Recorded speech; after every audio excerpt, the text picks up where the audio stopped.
This program deals with devil worship and satanic beliefs. It contains explicit scenes and descriptions of violent crimes and rituals. Americans are asking, who attacked our country? You have declared a subliminal jihad against the United States. Can you tell us why? Everything pertaining to what's happening has never come to the surface. The world will never know the true facts of what occurred, my motives. And night fell on a different world. And Iblis is thinking, I should be getting this position, not Adam, and this guy is created from dirt. And how does the army feel about you being head of the Temple of Set? And the conspiracy theorists can say what they will, but I want you to give me power over Adam, and I want you to give me soldiers and minions and all of these things. The people have so much to gain and have such an ulterior motive for putting me in a position I'm in.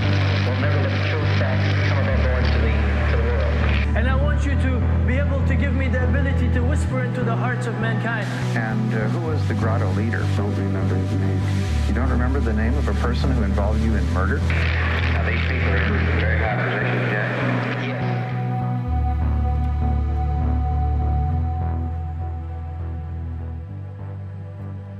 Ooh, welcome back to Subliminal Jihad, episode 258. I'm your co-host, Dimitri. I'm Khaled.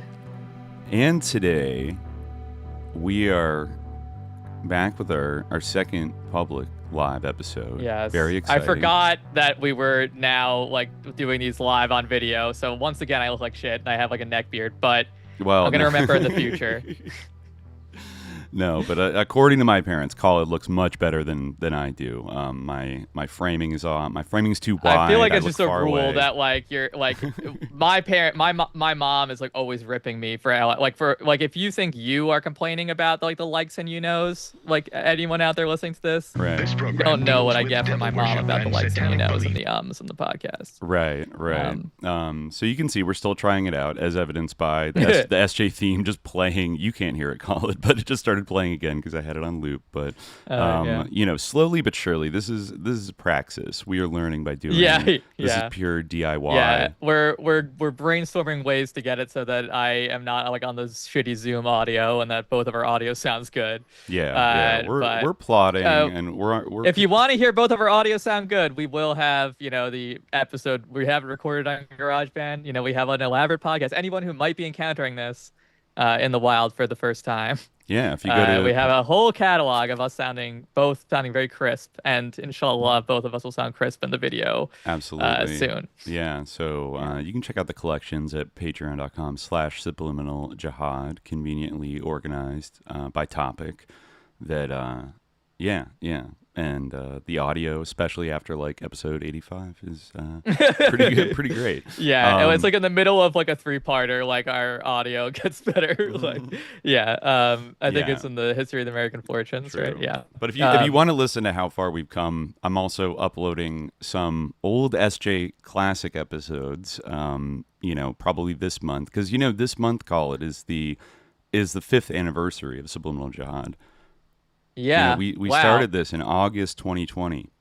Wow. Yeah, it's kind of it's pretty crazy. Should we be doing something? Should we be doing some kind of thing to commemorate that? I don't know. I think I think a call-in live stream might be in order before the end of the month. Yeah. I think I forget when our first episode, if it was the 10th. I feel like that's becoming increasingly normal though. I feel like that's not an event anymore. So it's kind of I don't know. We need to think about it. Maybe we'll get some.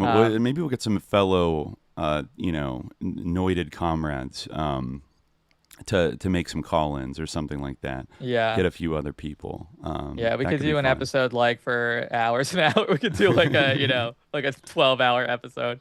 Right. Yeah. Yeah. But anyway, let's start this episode. But today we have a very interesting topic with a few different tendrils, but I think it's right up our alley, and I think it's even something we touched on our last live stream episode. It's totally coincidence. We were talking a little bit about Indonesia, and we were reading a little bit of anthropological work from I want to say the 70s, or around that time. I forget when Muslims the Discourse came out, but still it's we hadn't even had the notion to do this episode next until I actually was at like an academic conference, and I, was like a virtual academic conference, like on Zoom, like to save money, for the organizing committee, and also for the attendees, I guess. But and I was listening to this talk, and someone had asked like a question, and I kind of like was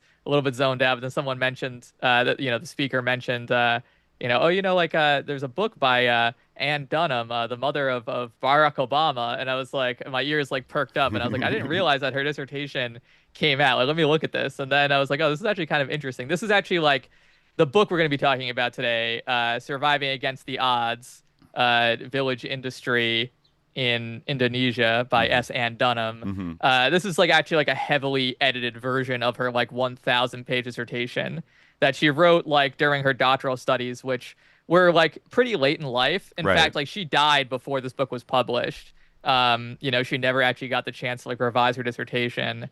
Which like she died in the 1990s, if I recall, from uterine cancer, and so was gone by the time Barack Obama, her son, started his meteoric rise through American politics.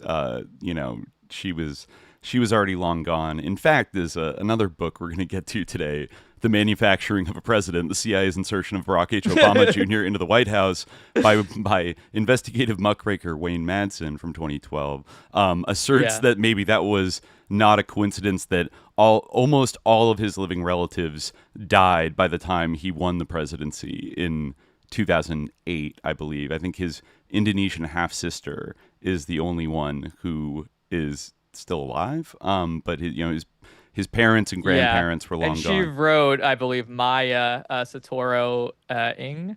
She wrote a foreword for this book, talking about growing up with Ann Dunham. Yeah, as well as Alice Dewey, who was, correct me if I'm wrong, the daughter or granddaughter of John Dewey. I actually don't know. I thought you were going to talk about how she's a pretty like big anthropologist. Or, she was a noted anthropologist to a degree. And she was like one of the main editors like of this book, and it seems like she was like a pretty good friend of Ann Dunham, like as her dissertation advisor.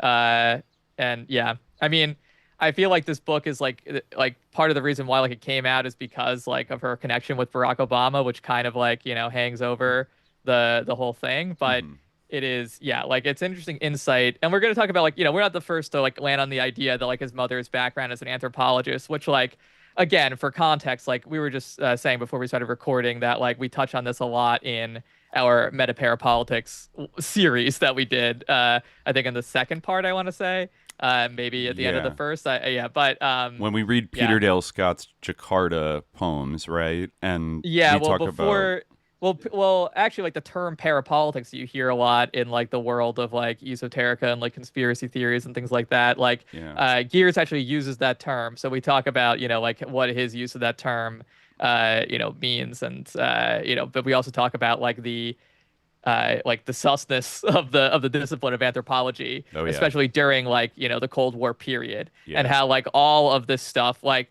I mean, Ann Dunham like talks about it a little bit like in her book, but there's a lot of other like coverage of it as well. Like the whole discipline of anthropology was basically like, the tip of the spear for like a Cold War strategy. Absolutely. And especially like within Southeast Asia, and Geertz is like deeply, deeply bound up in that. And like it's like, it's very interesting, like, because if you like study like in school, like anything sort of in the orbit of like Geertz is probably one of, if not the, I don't want to say the, but like he's definitely one of the most influential anthropologists of the 20th century.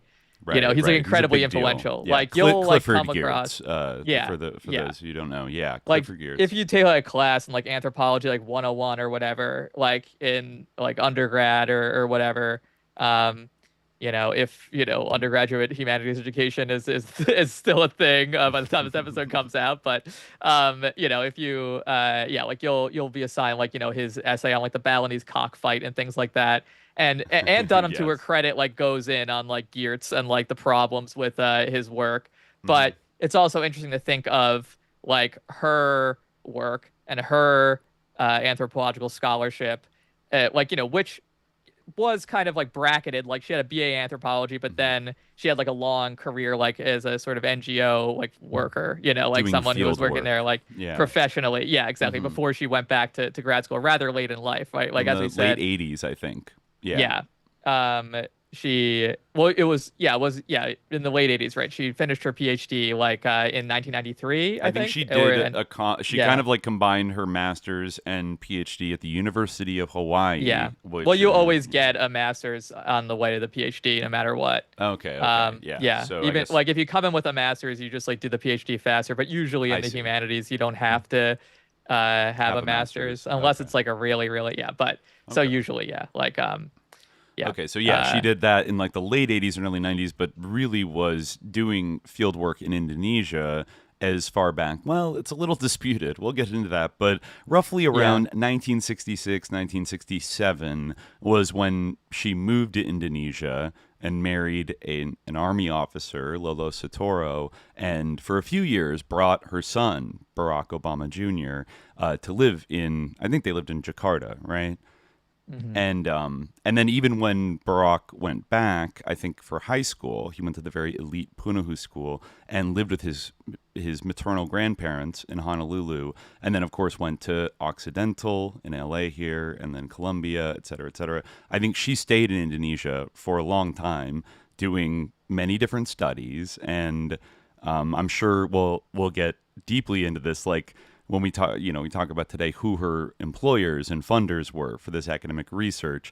It does take us right to the heart of sort of the sus anthropology military-industrial complex of the Cold War, because a lot of her work was funded by USAID or kind of USAID-affiliated NGOs, and also, very notably, one of our big foundation bête noirs, the Ford Foundation, right? Yeah. Which I think we've discovered from so many angles is like almost synonymous with the CIA, like literally. Well, it's very interesting because like the whole like thing, it might be good to like get into the book and read a little bit of a critique of Geertz. Okay. Because Geertz has like one like angle on like sort of one reading of like Indonesian society and everything, you know, and that like was something that like kind of was like compatible with like the sort of Cold War like agenda, the U.S. like Cold War agenda for Indonesia.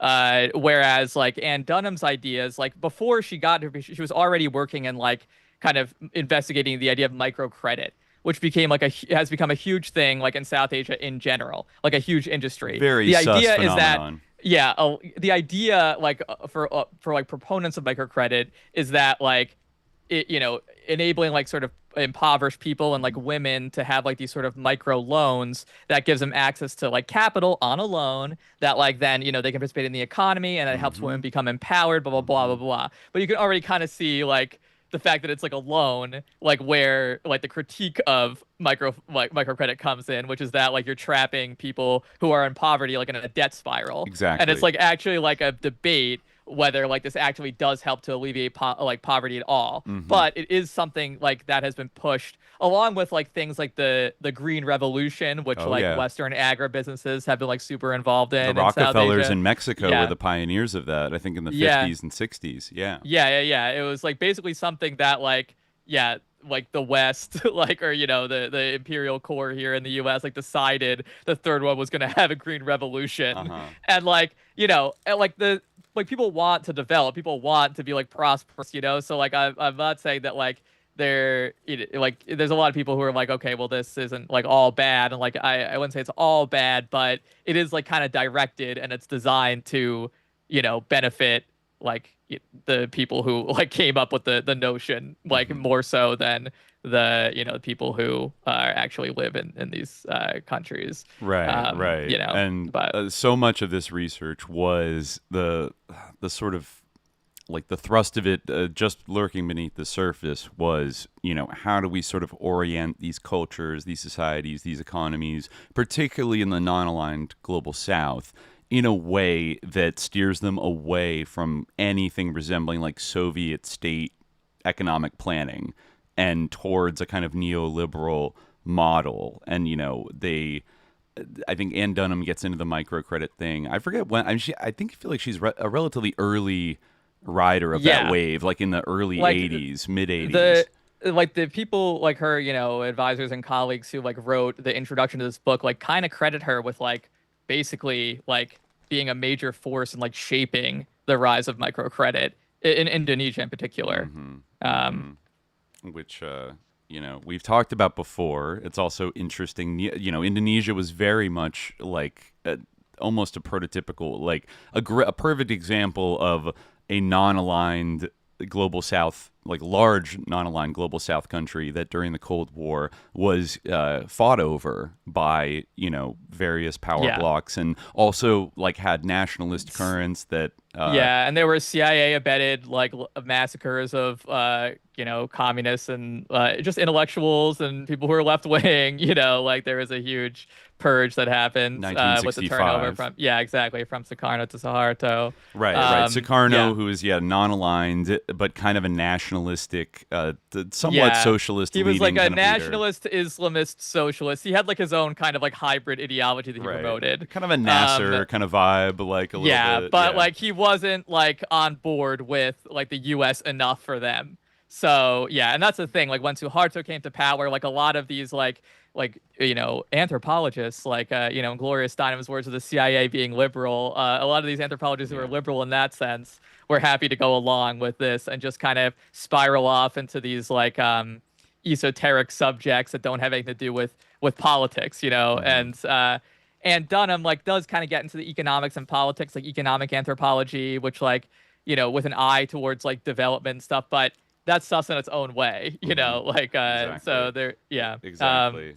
And then, and then I think she did go on to work for, I think some of that microcredit stuff was involved in work I think she did for the World Bank in the 1980s. And, then you talk about like the debt crisis of Latin America and a lot of global South countries after the 1970s, where they took on after the oil boom, they took on so many loans from the IMF and the World Bank. And then suddenly, we had kind of high interest rates in the United States, and I think even U.S. banks were threatened by the insolvency of places like Mexico and Brazil, and then the 80s were a period where then like the IMF adjusters were going around the world to these different countries and being like, you need to privatize this and that and that, and basically like it was what I generally view as like a kind of formalized like mafia bust out operation of like various countries to reduce them to kind of like a neoliberal dependency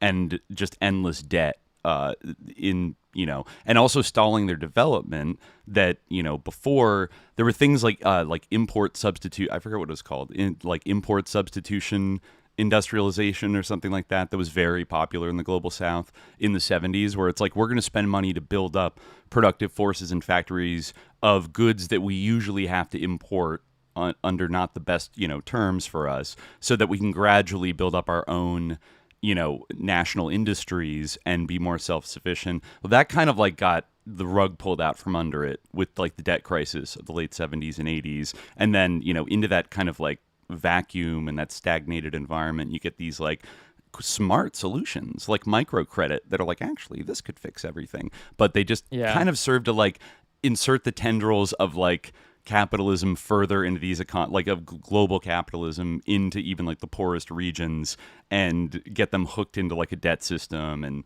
it's all bullshit. But I mean, I'm curious, I skimmed through Ann Dunham's book, but like how hard are her critiques of any of the dynamics I just mentioned?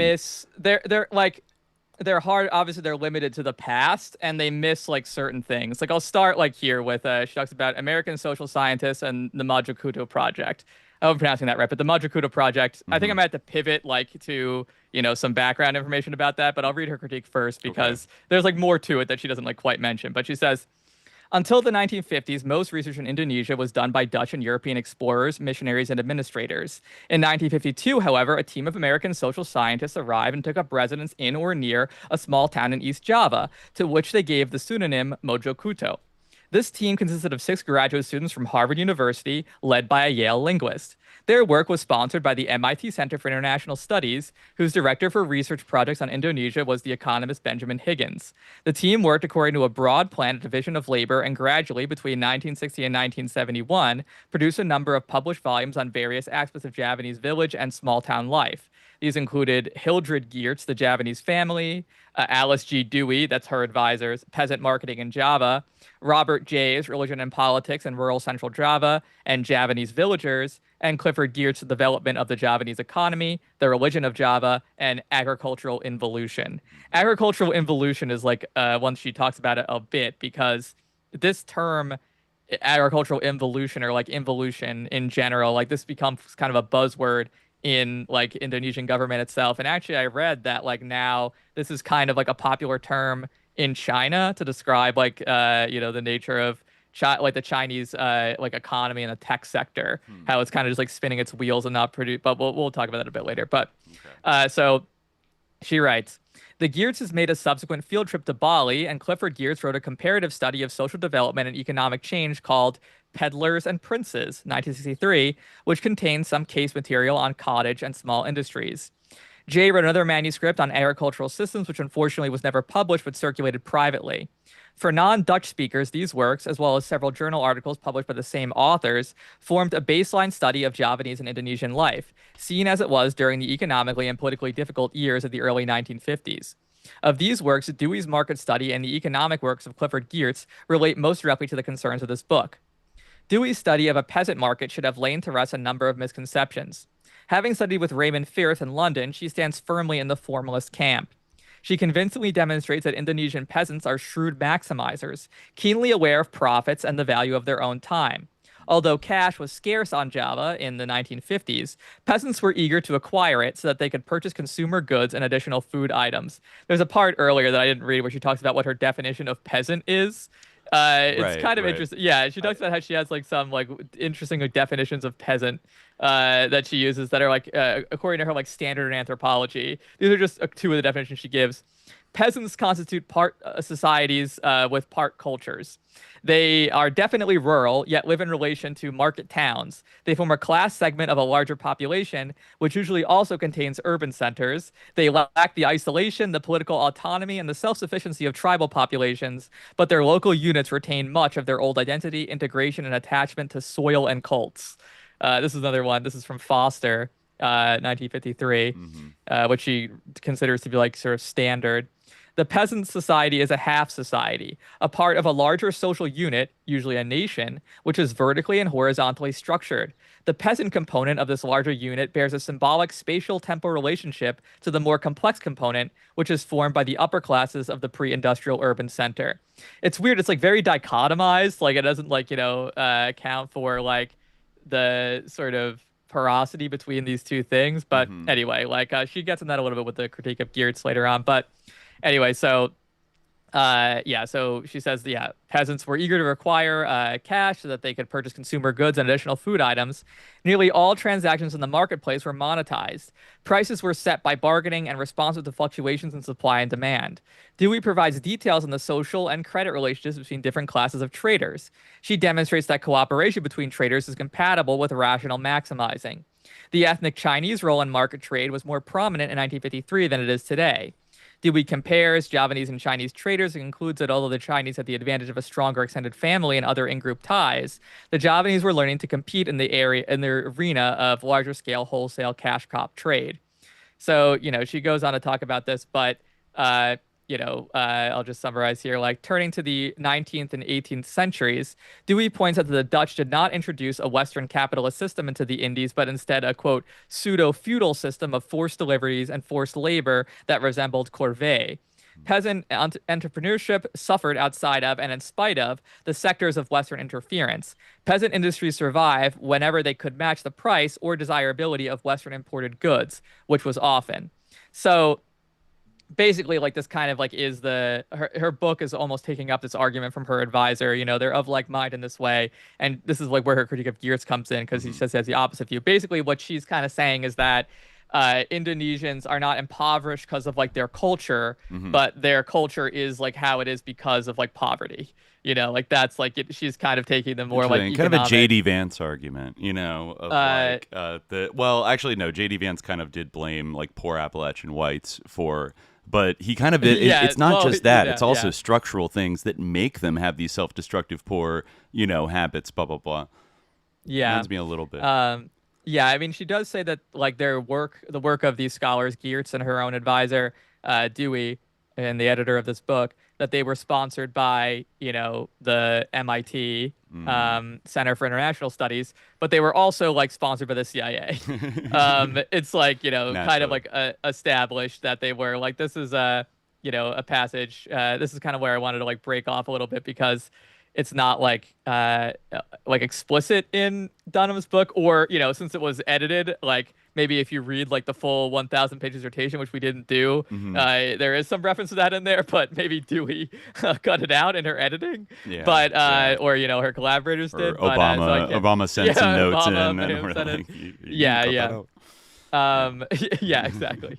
But so this is from this article by David H. Price of St. Martin's College in Lacey, Washington, called Subtle Means and Enticing Carrots, the Impact of Funding on American Cold War Anthropology. I mean, there's a lot of articles about this.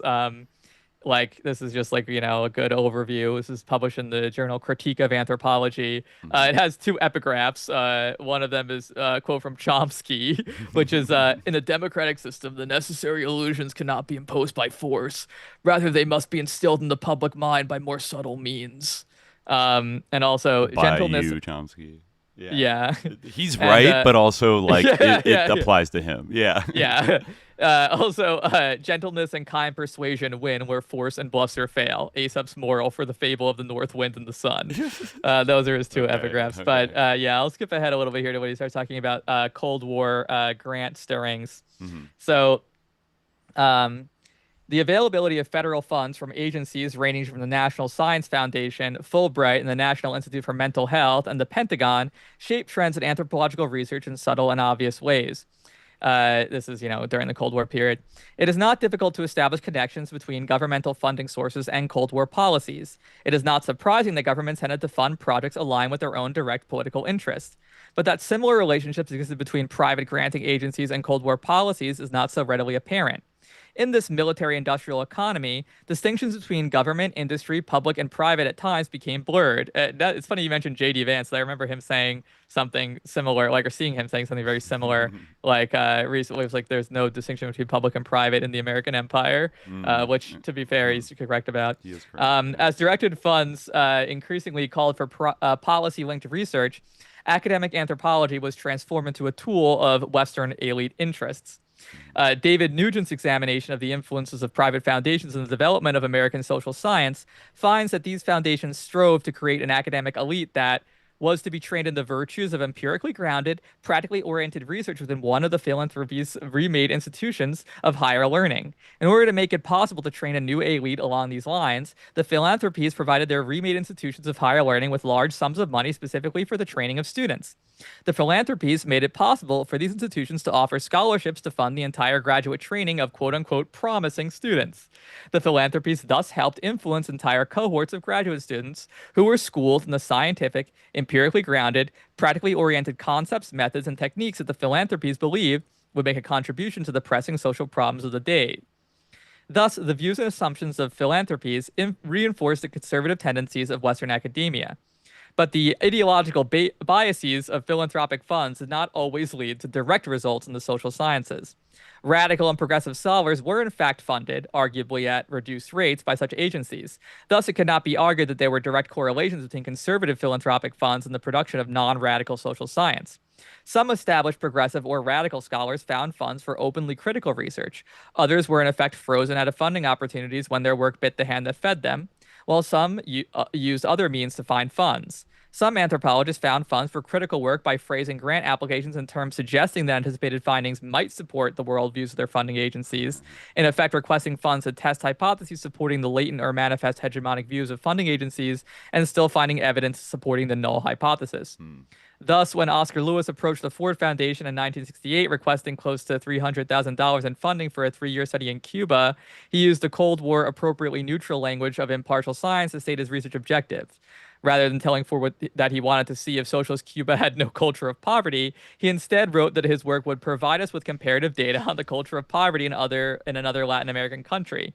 This description was accurate, but contained no mention of testing the progress of Cuba's socialist experiment or the beneficial outcomes of the revolution. As Ruth Lewis later described the goals of the Cuban project, they hoped to observe the mass organizations and revolutionary institutions as they function at the local level and to evaluate, albeit tentatively, the degree of success or failure in achieving some of the goals of the revolution.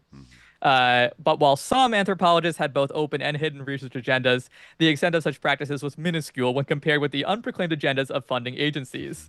Anthropologists and historians of anthropology have all but ignored the impact of covert Cold War agendas and national security secrecy on seemingly mundane anthropological academic pursuits. The extent to which this is true becomes clear when one considers the discipline-wide non-reaction to the Church Committee's finding that CIA funding was involved in nearly half the grants the non-Big Three foundations made between 1963 and 1966 in the field of international activities. That's the U.S. Congress, the Church Committee, 1976. This revelation had no noticeable effect on the principles and practices of American anthropologists, and this certainly did not lead to inquiries concerning both private and public funding sources. Aside from the momentary attention paid to Project Camelot and the Thailand affair, anthropologists have preferred to turn a blind eye towards these issues. That Carnegie, Ford, and Rockefeller, the Big Three, are removed from the Church Committee's consideration has more to do with the particular question before the committee than with clearing these agencies from involvement in intelligence-directed research. In fact, the Big Three were central in the establishment, control, and self-interested culling of social science in the early Cold War period. This is the same Ford Foundation that funded Ann Dunham. Definitely you can apply this to Geertz and those she criticizes, but... And the Big Three, just so we know, are Ford Foundation, Carnegie. Rockefeller Foundation, and the Carnegie Endowment, right? Still three pretty big players today. Ties between these foundations, again, this is just a good overview. Ties between these foundations and intelligence agencies such as the CIA have been examined by a number of scholars, though anthropologists have seldom recognized these connections. Functionally, these foundations serve as intergenerational anti-devolutionary fortresses that protect large portions of amassed capital from inheritance and estate taxes, allowing family members to manage these funds and direct research in areas of direct interest to the families and their investments. The establishment of these foundations led to one of the greatest monuments of the power of capital accumulation in modern times. This is a quote from Weiser and Mannheim, 1979. Okay. Each foundation is controlled by a single family, such as Ford, Duke, Rockefeller, Carnegie, Kellogg, etc. To prevent the loss of family-controlled business through inheritance taxes, large blocks of stock are entrusted under the name of the foundation. The family members then place themselves or their representatives as trustees of the foundation. In this way, foundations exist on the outer fringe of the capitalist system and experiment constantly with new, quote-unquote, non-violent ways by which the social organization of the society can better serve the economic needs of the ruling class. That's fire. Yeah. I think actually that was a block quote in this article by David Lempert, who was reviewing the Wayne Madson book. We'll get to that later, but an interesting paper where he echoes some of these same conclusions about his own field. That's a good find. And I think he has that block quote about the function of these it's so history of the great American fortunes, basically. It's a great line. And it's a way to preserve their fortunes and their power and their wealth, etc. That is very much, whether it's anthropology in Indonesia or it's KPFA in Berkeley, you have to assume that they're funding things for a reason. Or Kenneth Anger's Nazi S&M biker films, also satanic Nazi biker films, But anyways, it's very well. I'll just wrap up here because there's a good quote here that's worth reading, I think. But so it says the Rockefeller, Ford, and Carnegie foundations didn't exclusively fund research that was directly politically aligned with their foundations. The Big Three clearly funded a variety of scholars and research programs ranging from the occasional radical to liberal and conservative ideologies. But there were uses for the bottom-up views that anthropologists generated. It mattered little if the analyst's viewpoint was that of Marx or Rostow. As Laura Nader observed, anthropology was considered useful in the construction of major world events. Otherwise, critics asked, why would the U.S. government and U.S. corporations pay for such knowledge? Anthropology was earning its keep as a passive player in America's imperial brain trust. So in the short term, funding overtly selected ideas. In the long term, ideas conform to the availability of funding. And this is I'll skip ahead a little bit, but it does talk a little about the Green Revolution here. Carnegie, Ford, and Rockefeller were selectively predisposed to nurture ideas that coalesce with their own political economic interests, and funds were dispersed that supported causes ranging from the Green Revolution to studies of foreign labor management. And this is a good one. There were also a number of more interventionist means whereby governmental agencies enticed witting and unwitting anthropologists into investigating specific research questions of interest to the national security state. The CIA Society for the Investigation of Human Ecology funding front paid apparently unwitting anthropologists at Cornell and around the United States to look into questions of interest to the secret MKUltra project. See Human Ecology funds. 3 themes of HEF-funded anthropological and sociological projects are worth mentioning. These involved a research project studying sex, stress, and refugees. Blah, blah. He goes on to talk about this a little bit later. Harold Wolf, MD, personally recruited by Alan Dulles to direct the Human Ecology Fund's covertly funded research, which would primarily examine techniques that could help discover effective methods of persuasion and interrogation, et cetera, et cetera. Yeah, and he, mentions at length in particular, like the funding of this Mojokuto project, that Geertz and Dewey were involved in. So I remember that was the connection we discovered between Geertz and Dunham. It wasn't that they did any work specifically together, but Dewey, who was the doctoral advisor for Ann Dunham, had worked under Clifford Geertz for a long time, right? Yes. Okay. Yeah. They worked together and during this project and in Indonesia. The kind of the USAID funded and Ford Foundation funded research was kind of a, he even again, I know this is just a juicy article, so I keep reading about it, but Clifford Geertz's involvement in the Mojokuto project and his affiliation with MIT's CENIS, CENIS, which Dunham mentioned, raised a number of questions about relationships between anthropologists, funding agencies, national Cold War agendas, and area studies centers. The Mojokuto project was an interdisciplinary research project that sent teams of American social scientists to study political, cultural, and economic features of rural Indonesia. Mojokuto provided Geertz with the opportunity to conduct fieldwork in Indonesia that would eventually lead him to write his Notes from the Balinese Cockfight, right? Which he loves. Maybe you read it. Yeah. One of the most cited and perhaps influential pieces of anthropological research, like we said, as well as his books Agricultural Involution, which Dunham talks about, and Peddlers and Princes. The historic importance of Geertz's Cockfight essay is that he intertwined his own narrative voice with his subjective analysis, creating a self-referential alternative to the positivist research strategies of the time. Geertz stylistically brought his narrative presence to the fore, but the political context of both the narrative and narrator are missing, disclosing a significant shortcoming of his interpretivist method. Then he talks about where the funding for this came from and everything. Ford's financial backing of the project should be viewed in the context of what is now known about the Ford Foundation and the intelligence community's larger interest in controlling the economic fate of Indonesia during this period, et cetera, et cetera. And I think in that context, Dunham's critique of Geertz is quite on point. And she does say that she's not the first person to point out the problems in this, and she talks about how he's kind of derivative of, I don't know, this is a Dutch name, but Boeke, who I guess was Boeke, Boeke, yeah. Who knows? Who was pretty influential in the standard. He actually wrote his big text on this before he had even been to Indonesia.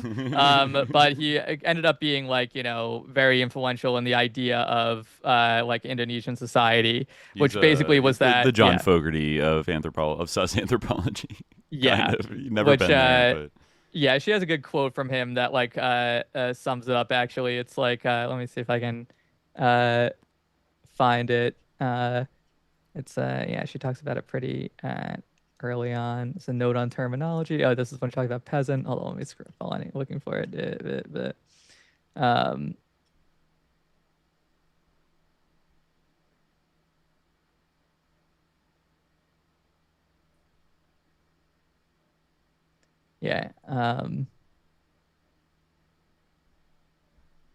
Oh, sorry. This is something that would be cut out of the non-live podcast. Me scrolling around for the for the quote, but yeah. So Boca's views can be summarized as follows. The economy of the Indies is, quote, dualistic, consisting of a Western capitalistic system imposed on an Eastern pre-capitalistic system. Interaction between these two systems destroys native handicraft and trade because it offers new products, the mass products of European industry, but does not provide any new work opportunities. The gap between Eastern and Western systems probably cannot be bridged by development or welfare programs. For one thing, the gap is already too large as a result of several centuries of colonial experience, which severely damaged or destroyed native industries and trade. I kind of love that in a way because it's like, oh, it's too bad that they were like colonized by us, but like now, they can't ever rise up from the destruction.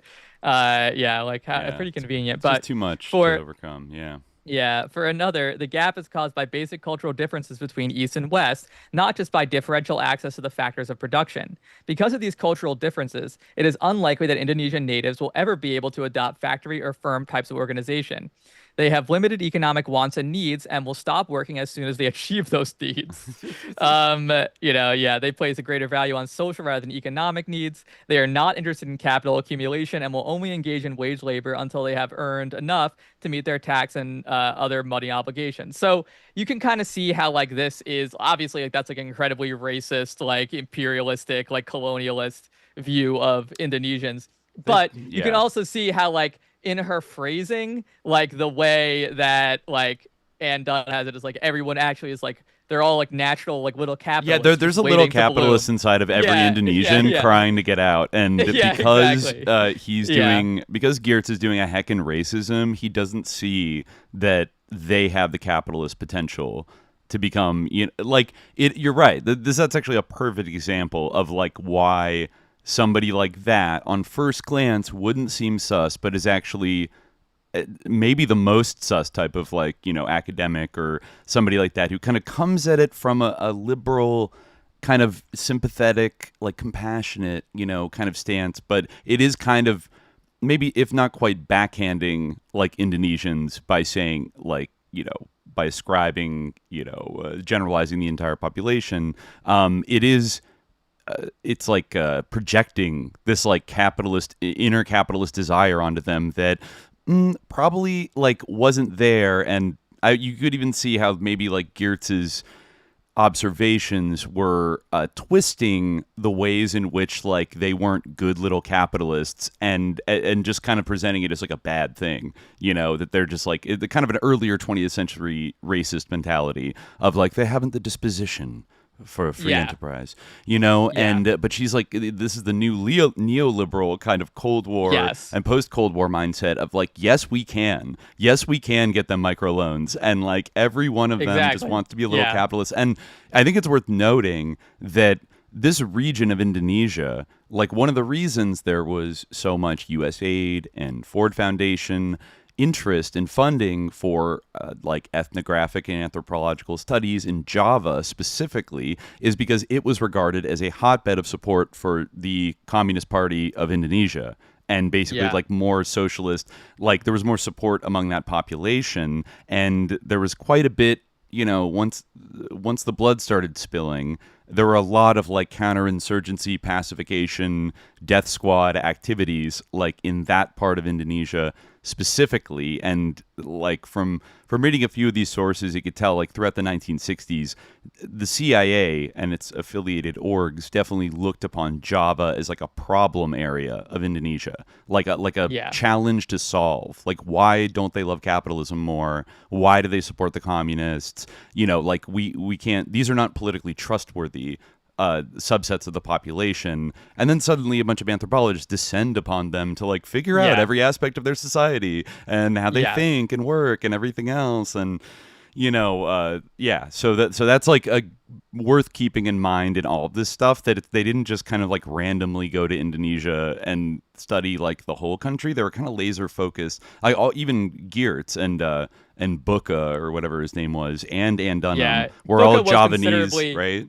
Yeah, well, Booker was considerably earlier. Okay. But yeah, but she, Ann Dunham kind of describes Geertz as Booker reincarnated, because he also has this kind of dualistic idea of the what he calls the post-traditional peasantry, and who are different. And he she talks a little about some of his, but yeah, you can kind of see how Ann Dunham's ideas, they are instrumental in a way. Her critique, much of it is sound, but it's kind of directed towards and that's why we need to give everyone microloans. That's why we need to build up these industries. It's interesting how instrumental it is in a way, because she this book basically all this stuff is kind of the literature review part of the book, where she talks contextualizes the work she's doing. A lot of this is kind of a description of the metalworking industry in this one village in Indonesia. And she there's actually if you look at the color photographs, she has it's kind of funny to imagine Barack Obama growing up in a house with this ornate Keris blade that was made for Ann Dunham. Do you see this? It's this beautiful hold on, maybe I can share a screen here. The photos on here, I'll allow that. The photos in my PDF are very crunchy and have a very uncanny weird distortion on them that often happens with books that get scanned. Yeah, this is Ann Dunham's Keris, her blade made by Wow, look at that. Yeah, there's a lot of what she studies in this book is metalworking, and blade making is a big part of that. There's a quote actually in the book. Let me see if I can find it. That compares her to her. This is Maya Ing's introduction.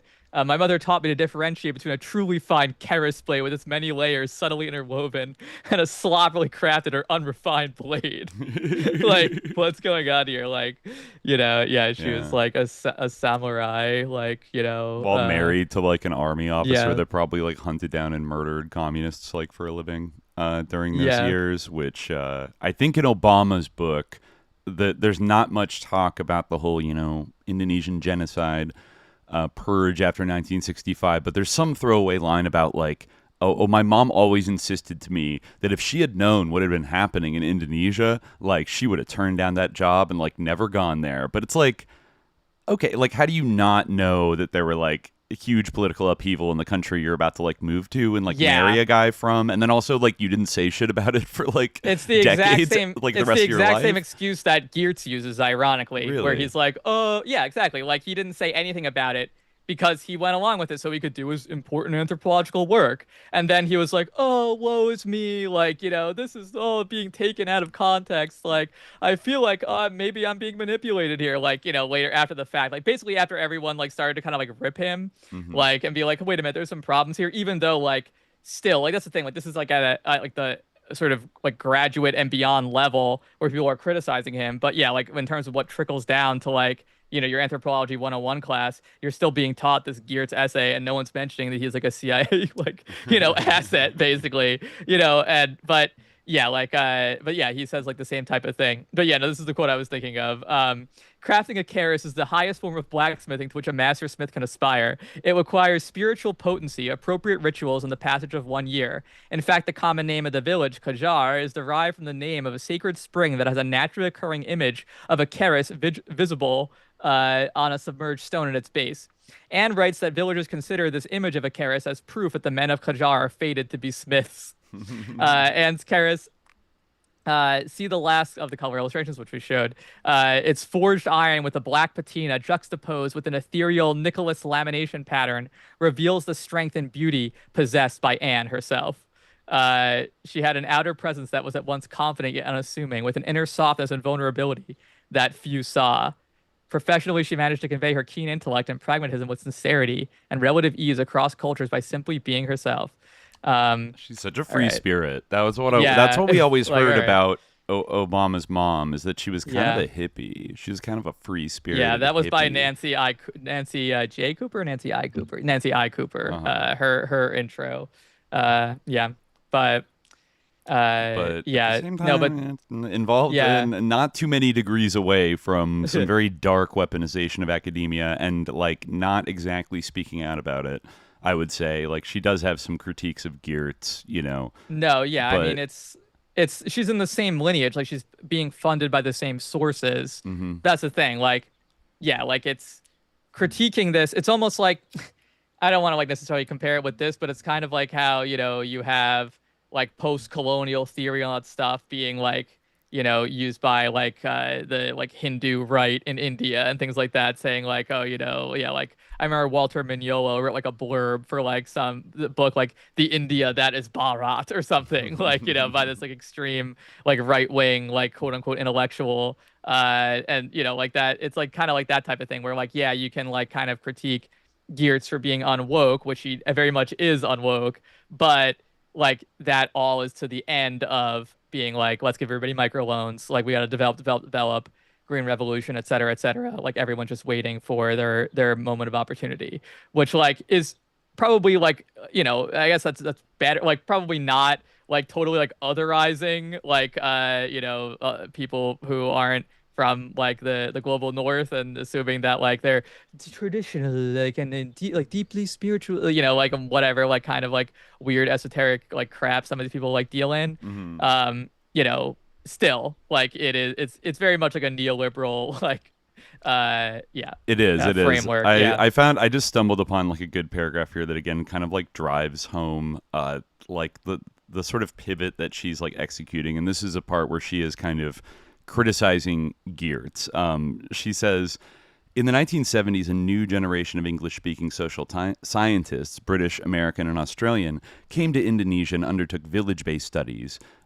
She lists all these people, blah, blah, blah. Initially, the members of this group were interested in the social and economic effects of the Green Revolution in lowland wet rice villages.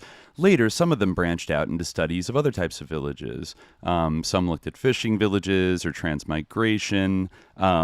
She says none of the group chose to study a small industry village, although White and Hart made comments about small industries based on incidental data. The quality of the studies carried out by these scholars is superb. Furthermore, the studies gained in depth over the years as historical data on agricultural systems during the colonial period came to be included. A lot of it had to be translated from Dutch. Here we go. In most of the authors of this group, wrote one or more criticism of Geertz's agricultural involution. Indeed, this small book has supported an entire cottage industry of criticism over the years.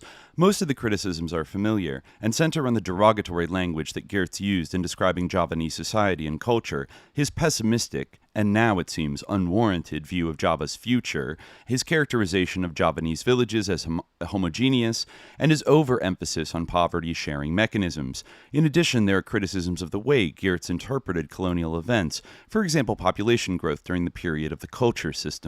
The fallacy that irrigated rice and sugar are ecologically compatible has already been mentioned. The irritation that the scholars of the 70s felt toward Geertz is understandable if one remembers that they were primarily interested in the intra-village stratification and class differentiation which resulted from the Green Revolution that was sponsored by Rockefeller, Carnegie, etc. One should contrast his work on this point with that of Robert J., also a member of the Mojokuto team. Now here's where, this last paragraph I feel like gets the pivot, right? In 1976, White introduced the useful concept of occupational multiplicity. He borrowed the concept from a study of rural Jamaica by Comitas. As used by White and others, occupational multiplicity refers to how individuals and households commonly allocate resources between different enterprises. As a strategy, occupational multiplicity has the advantage of reducing risk and allowing individuals and households to make the best possible use of their time and other resources. To take but one example, many village industries are primarily dry season activities because they involve the collection and drying of raw materials and organic fuels, or because sun drying is one stage in the production process. Examples include clay product, food processing, and many basketry and matting industries. Production in these industries either stops during the rainy season or is reduced by half or more. Traditionally, therefore, these industries have alternated seasonally with agriculture, which is primarily a rainy season activity. The expansion of irrigation systems and multi-cropping has obscured this pattern somewhat on Java and Bali, but population growth has increased the labor supply so that most dry season industries can continue production even if the enterprise owners are engaged in rice farming. The point here is that occupational multiplicity should be seen as a positive strategy for maximization. Authors such as Buka, who criticized villagers for abandoning other enterprises to, quote, run off to their rice fields at harvest and planting time, miss the true economic meaning of what is going on. According to rural banking surveys that I carried out in 1989 to 1991, the average rural household has 3 to 4 income sources, and the number of income sources is positively correlated with total household income. In other words, better off households tend not only to enlarge the size of existing enterprises by using hired labor, but also to branch out into new enterprises. So right there, that end part there, first it's like, okay, I'm kind of like, I see her point. Like these guys had a colonial mindset and they were, you can tell by that quote there, the Bukha guy, that he criticized the Javanese for running off to their rice field. Like it's very condescending, right? They're running off. They don't understand business. Yeah, as soon as they can, they'll run off to their rice field. Yeah. But then here comes Anne to go, sir, you're racist. Actually, the gig economy is perfectly maximized for accumulating capital and blah blah blah. And I get what she means. She's not wrong about in different seasons they focus on different economic activities to maximize their time and their income, whatever. But she says it with too much of a gleam in her eye of it's so amazing that they all work 4 different jobs. And actually this is actually very capitalistic and optimized. And look at these hustlers, out there. I was going to read this passage, which combines the sussness of Geertz with the sussness of Dunham, in a good juxtaposition. So she writes about Geertz that in comparing Mojokuto and Tabanan, Geertz notes that the aristocratic entrepreneurs of Tabanan had an advantage in raising capital, but were subject to social pressures to redistribute their profits. Mojokuto's merchant entrepreneurs, on the other hand, were free to rationalize their enterprises, but had difficulty raising capital owing to the, quote, individualistic pattern of pasar trade. They also had a bigger, quote, Chinese problem, facing more competition from Chinese merchants. After making this comparison, Geertz raises the interesting question of whether a large-scale industrial structure could possibly arise out of small enterprises, such as those found in Mojokuto and Tabanan. Given the massive capital investments needed for large-scale industrialization, he concludes that these enterprises may be quaintly irrelevant. So yeah, that's, you can see her sussness and that she's they're not irrelevant. They are the foundation for the industrialization that we're gonna head up. Mm-hmm. But this is also a great quote that encapsulates Geertz's own situation. There arises, he says, the uneasy feeling that it is not the English but the Russian industrialization experience which is prototypical for our age. Oh no, what a nightmare! They might industrialize with Russia. We all know what that means. But and of course it's off the table that we can't talk about large scale industrialization investment and things like that. I forget, I don't know when exactly she's writing this, but if this is kind of after the debt crisis and after the 80s basically, then this is after the 80s. This is basically in the early 90s. So in fact this is kind of coming, she finishes this basically and defends this 2 years after the fall of the Soviet Union, basically. It's perfectly timed. If I recall correctly. Yeah. So it's kind of it's oh, we don't have to worry about that anymore. We can actually make money off of this now. Right. There were these meta concerns throughout the Cold War that maybe you would help a country industrialize more because you wanted to sort of play it off. You wanted to keep it out of the Soviet camp or the non-aligned kind of bloc, and then there were extra economic kind of things that were done, just giving relatively compared to today, relatively large concessions to union workers in the United States.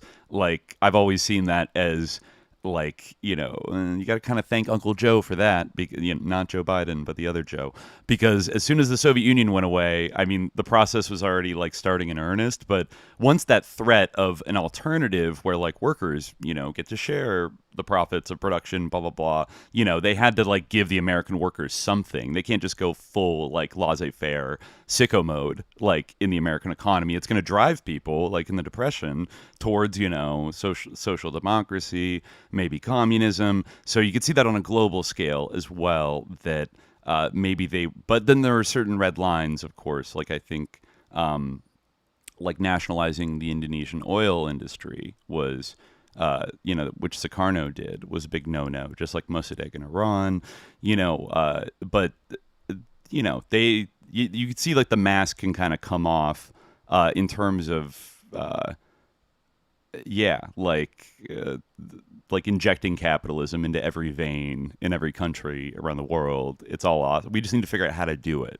But like there's a great optimism that and any of these things like unions, protectionist laws, nationalizing industries were already kind of weakened by like the debt crisis and other events that were happening throughout like the late 70s and the 80s in the global South. So they couldn't they had much less room to maneuver, right?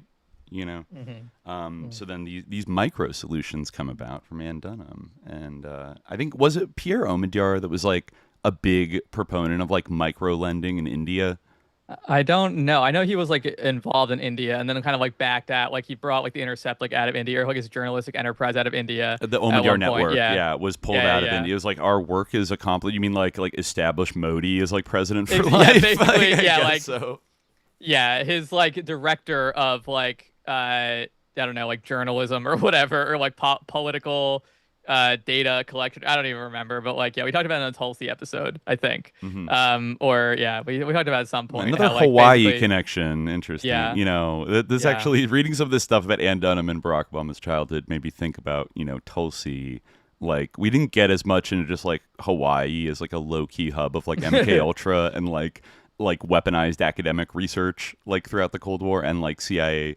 It was a big CIA kind of station that was, Asia focused. But anyways, we'll get into that a little bit later.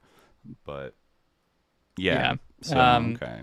Yeah, so she talks about like basically like takeoff theory and like modernization theory, and how like those, have become kind of mainstream. Like she says, critics have questioned whether modernization theory can really be called a theory at all, since it does not posit a relationship between any variables. Rather, it is kind of a conceptual clothesline on which the development programs can be hung. This clothesline is strung between non-Western, usually rural peasant, and Western society, and asks how the former can be transformed into the latter. Various intermediate stages are usually identified, so the transformation does not have to take place all at once, and progress can be incremental. The transformation takes place through contact diffusion, i.e. by exposing the peasants to new ideas and new organizational models. This can be done through relatively inexpensive means, such as extension programs and technical training courses, and these may be buttressed by some reapportionment of the factors of production, such as through credit programs. But there is no need for land reform, nationalization of private enterprises, or other radical restructuring of society. This is because development is seen as a problem of culture change. It is not the culture of the governing elite which needs changing, of course, but just traditional peasant attitudes and values. It is these attitudes and values which are standing in the way of progress. One appeal of modernization theory to third world governments, therefore, is that it does not threaten entrenched power blocks and is not socially disruptive. So you can totally see how like that like worked great for like the Suharto era, like that's perfect. Like, okay, like nothing radical needs to change. You can keep like ruling, and actually like it's the fault of like the backward ideology of the peasants, or but now like, look, we need to build oil rigs, and we need to like bring in agribusinesses, and we need to like do all interesting that there is a chapter here where she kind of jumps into the late 80s and 90s, and that exact kind of struggle over whether to sort of implement I think pressure to deregulate and its possible impact on peasant industries, where she talks a lot about the protectionist legislation, that some of which was carried over into the Sukarno era, but then once you got to like the 80s and the 90s, there was a lot of pressure to just go like kind of full free market and reform. She says in the late 20th century, the Indonesian government came under heavy pressure from foreign donor nations and agencies, that's probably the World Bank, IMF, etc., to adopt free market policies as a condition for receiving aid. The aim of these policies was to free up the economy and eliminate, quote, toll gate opportunities for corruption and monopolies. By 1985-86, the majority of Indonesian economists and policymakers had come around to this view, and deregulation was underway. So I mean, it's always that anti-corruption that was really what became the dominant kind of rhetorical weapon to attack any kind of regulation or state monopoly after the Soviet Union collapsed. I think you still see it today in like a lot of like Soros NGOs that. They're always attacking government corruption, which like is a very nebulous term, let's say. Like that could one person's corrupt, and like who knows, maybe it's a little corrupt, but maybe it's better to give everybody subsidized food, like instead of privatizing it, but that kind of never gets brought up. That it's just like we have to achieve this kind of unattainable pure goal of like non-corruption, which they also associate with like international capitalism, which is funny, right? Yeah. But anyways, so I mean, maybe now it's good to like kind of pivot to talking about like, Obama, like in the context of this, because one of like the most enjoyable things to read for me, like in like researching for this episode, were like the kind of it's really like funny to go back to like 2010, 2008 and read like journalists talk about Barack Obama. Oh yeah. Because like, the like exaltatory, like, description of him, like it's really like it really is like the other side of the coin to like the Trump like shit. It's almost in a way like I almost feel like it's almost worse in some way, like not like, dude, like that like Trump and like is better than Obama and anything, but it's like almost like because Trump is like how he is, like it's hard to be like as shameless as people were in their like reverence for Obama. Although some people do manage to achieve it, but yeah, like I guess I'll just say there's something unique about it. I was reading this interview, the Pariah to Messiah moment, which is an interview with John Komaroff, who is an anthropologist. He says the Obama moment in America reminds the Chicago anthropologist John Komaroff of the Mandela moment in his native South Africa in the early 1990s. The whole world has embraced the Obama moment as its own, Komaroff says, because it marks the re-entry of a pariah nation into the world on the terms of a revived democracy. It's crazy. Like, it's really crazy. I just like to think like, oh man, like that didn't pan out that way. Like, like every time I read something from that era that is so glowingly like just like worshipful of him, it just like forces me to he has to be intergenerational CIA. Like there's no way. Like this motherfucker's so like, random. Like it's also so sad how like they thought that like Bush was like this huge like threat. I mean he was, and he was incredibly undemocratic and an awful president. Like probably like the worst of my lifetime, and like instrumental in like my own like political formation to get to the point where I am today. But like it's just funny that they thought that was like like phew, like we that was like a horrible interlude. We dodged that of bullet. Bush. Yeah, exactly. And now we have this great guy, and like everything's gonna be great from now on. Like the pariah nation of America is re-entering the world, and it's smooth sailing from here on out. Folks, we're back. Yeah, we're back. Yeah, and it's like it is very interesting how like the whole complex around Obama and Obama's like identity. Like there's something to the idea that like identity politics became like a buzzword, kind of like now almost has like passed away. Now people just say like woke, which is like even more like vague and even more like difficult to talk about. But like it is interesting that became like such like a fixture of the political conversation and still remains one to an extent, in that like like there was like a lot of a fixation like with Obama's identity. Like identity was like kind of a political theme. Not just like among like, not just like in the way of like, oh, they're SJWs and they think like if your identity matters, like, or whatever, which like, but like also like there was like a general preoccupation. I feel like that was bipartisan, whether it was like he's gay or like he sucked someone's dick like in a car like in 1980. He's a Muslim. Yeah. Exactly. He's an Arab and he sucks dick. He's an Arab. Yeah, crack. Exactly. Yeah. Yeah. But also like he hangs out with terrorists, the Weather Underground. Remember that? Like he hangs out with Bill Ayers, and Bernadine Dorn. And don't forget Reverend Wright. Yeah. Reverend Wright. I mean, let's just pause for a second because some people might criticize us for doing this episode now, like SJ. Why in the moment of where our greatest president, of any of our lifetimes, is being assaulted by Mango Mussolini and being charged with like lying about Russiagate and like right, like why aren't we talking about how Trump is like on the Epstein list, which I'm sure he is, and like I'm sure there's like much more than him simply being on a list that exists that like we're not being shown. Like I said, it's a coincidence that like I heard of this book and wanted to do this episode, but also I don't think that Obama is in danger. Like I don't feel like he's under threat at all. Well, yeah, no, he's not, because he's hiding like, out in Martha's Vineyard. Not that I would necessarily care if he were. And the Supreme Court, et cetera. But he deserves to be under threat. Like he deserves to be in The Hague. But I do think it is pointing out the larger historical irony that if you do remember, like the main reason that, at least that on the surface, people ascribe to Donald Trump like finally kind of jumping into the political arena all started with a controversy over Barack Obama's birth certificate and where he was really born and what his true background was. Like, Trump's done so much crazy shit, we almost forget about it. But that was kind of the start of him being expressly identified with, like, the far right, like the cancelable right. Like, that idea was mocked very heavily and resolutely. And just to be clear, like, I think I was never convinced by the he was born in Kenya thing. Like, I think that was, if anything, almost like a misdirection of, like, to get people to ask the wrong questions about Barack Obama's background. Like, in a way, it benefited Obama a little bit to have that kind of dumb, like, conspiracy theory swirling around him. And then to have Trump kind of take the bait and then, like, demand that he was going to, like, find the birth certificate. And then remember, he went to that White House Correspondents' Dinner and, like, Obama roasted him and everybody roasted him. And that people say that was, like, the moment when he, like, resolved to, like, run for president and, like, destroy Obama. Yeah. And now we're dealing with this mess. I'm not saying that it's like, it's Obama's fault that Trump exists, but this has been simmering in the background of, like, our political culture since Obama came on the scene.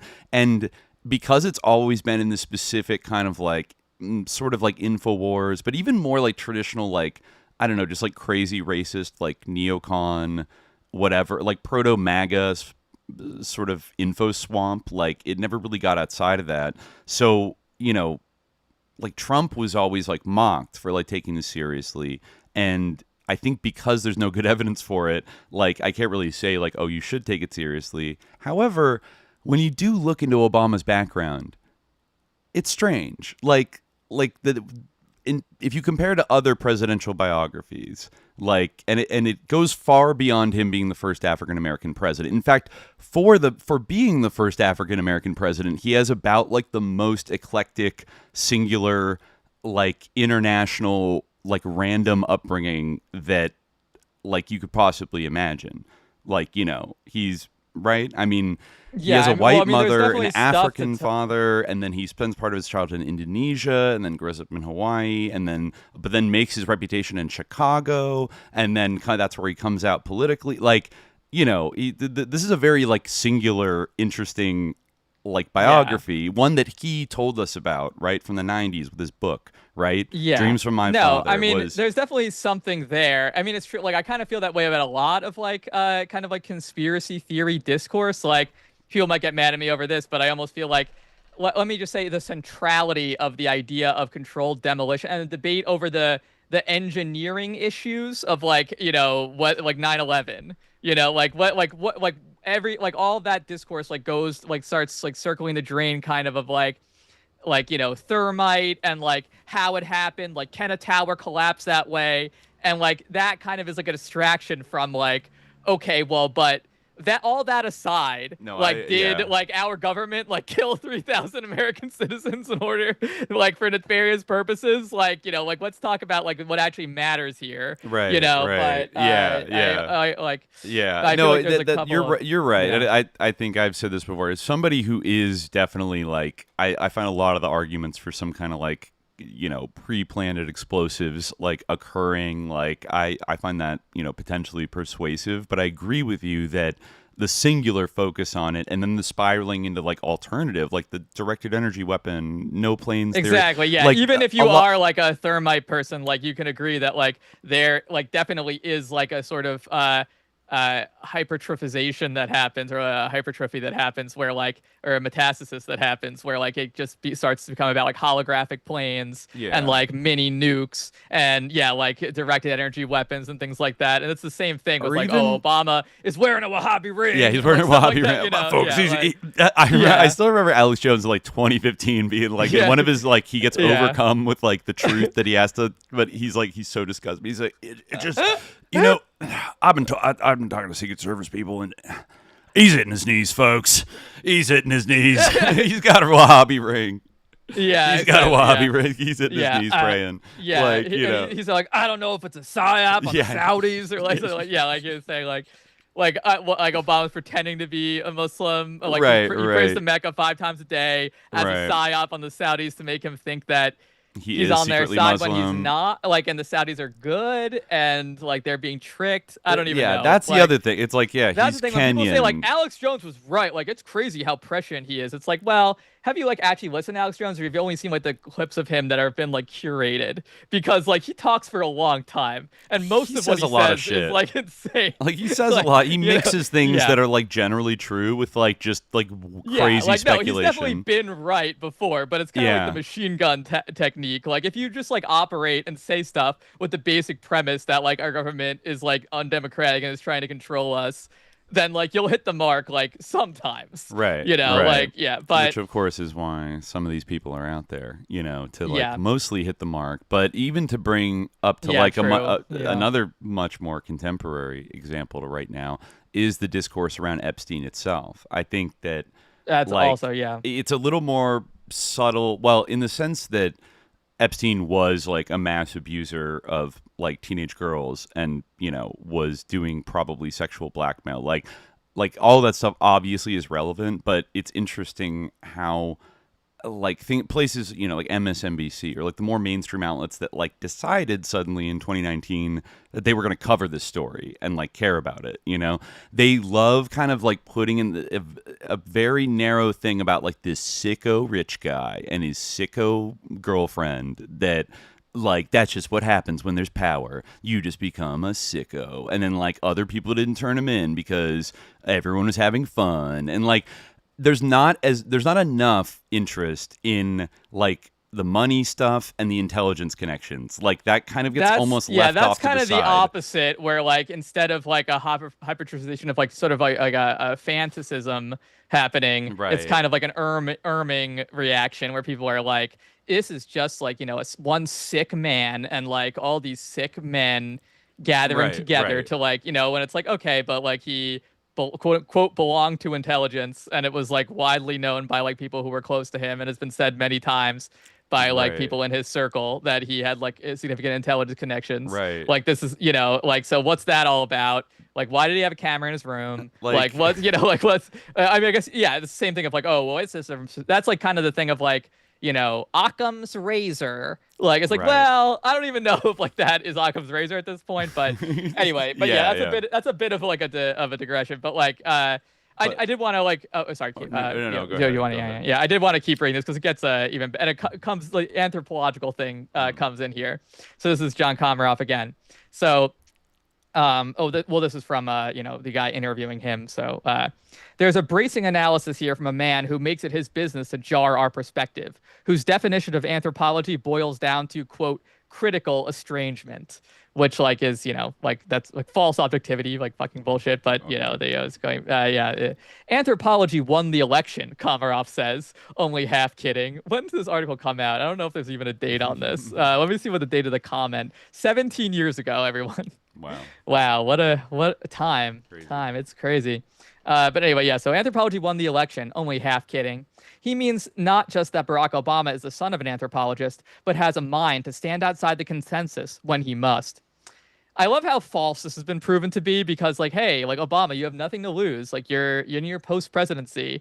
Remember when you used to be friends with like Edward Said, Remember when you used to be friends with like Rashid Khalidi? Like remember when you used to go to dinners with those people? Like remember when you like grew up in the third world? Like remember when you like were supposed to have like some solidarity with like colonized people? Like remember when your mother had like an ornate kris and told you about like the like Indonesian art of like blacksmithing and like, you know. Right. Yeah, what's going on? Like where are you? Like where are you, Obama? Like nowhere. Just like fucking running away from like Tulsi's like bullshit, I guess. Like shitty Netflix movies. Yeah, like absolute crap like podcasts and like some movie about like being in the post-apocalypse and like an Iranian-induced post-apocalypse, if I recall correctly. Like, oh, how yeah.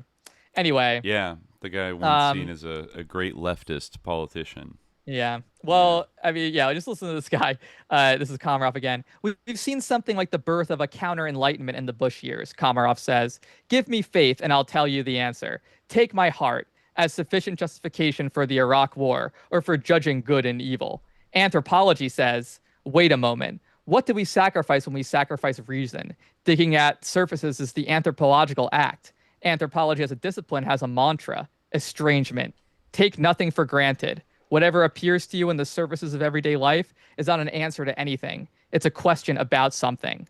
Obama, though trained as a legal scholar, is an organic anthropologist. Oh, no. The Obama moment is an invitation to restore politics in a public space where nationhood, quote, in any collective sense, almost died. President Bush's invocation of the shopping cure after 9/11 helped define a nation of individuals held together by a market. I mean, that's kind of like Ann Dunham's dissertation as well, but whatever. The Obama moment re-envisions America as the sum of its differences. The Bush years gave us lying as a national practice with political impunity. Forensic journalism marks the path back to the estate of truth. Forensic journalism, argumentative interpretation of the evidence, is embodied differently in the noblest Paul Krugman of the New York Times. Shut the fuck up. Wow. Jon Stewart of the Daily Show. No. Oh, no. And Charlie Savage. I don't even know who that is. Who's that? Charlie Savage? He's like a weird, like, sus, like, kind of anarcho-liberal journalist. I haven't heard that name in years. Like, I think he worked for the New York Times, and I forget why I disliked him intensely, but I feel like he became kind of a villain on, like, early left Twitter for being, like, I forget if he was, like, anti-Occupy or Charlie Savage. Wow. Yeah, he disappeared, but I don't know why he was... Yes, he wrote an investigative history of the Obama administration's national security legal policy. Seems like he hasn't done too much since then. I guess he is still a reporter with the New York Times. What has he done lately? Wow. He's still posting on X, it seems.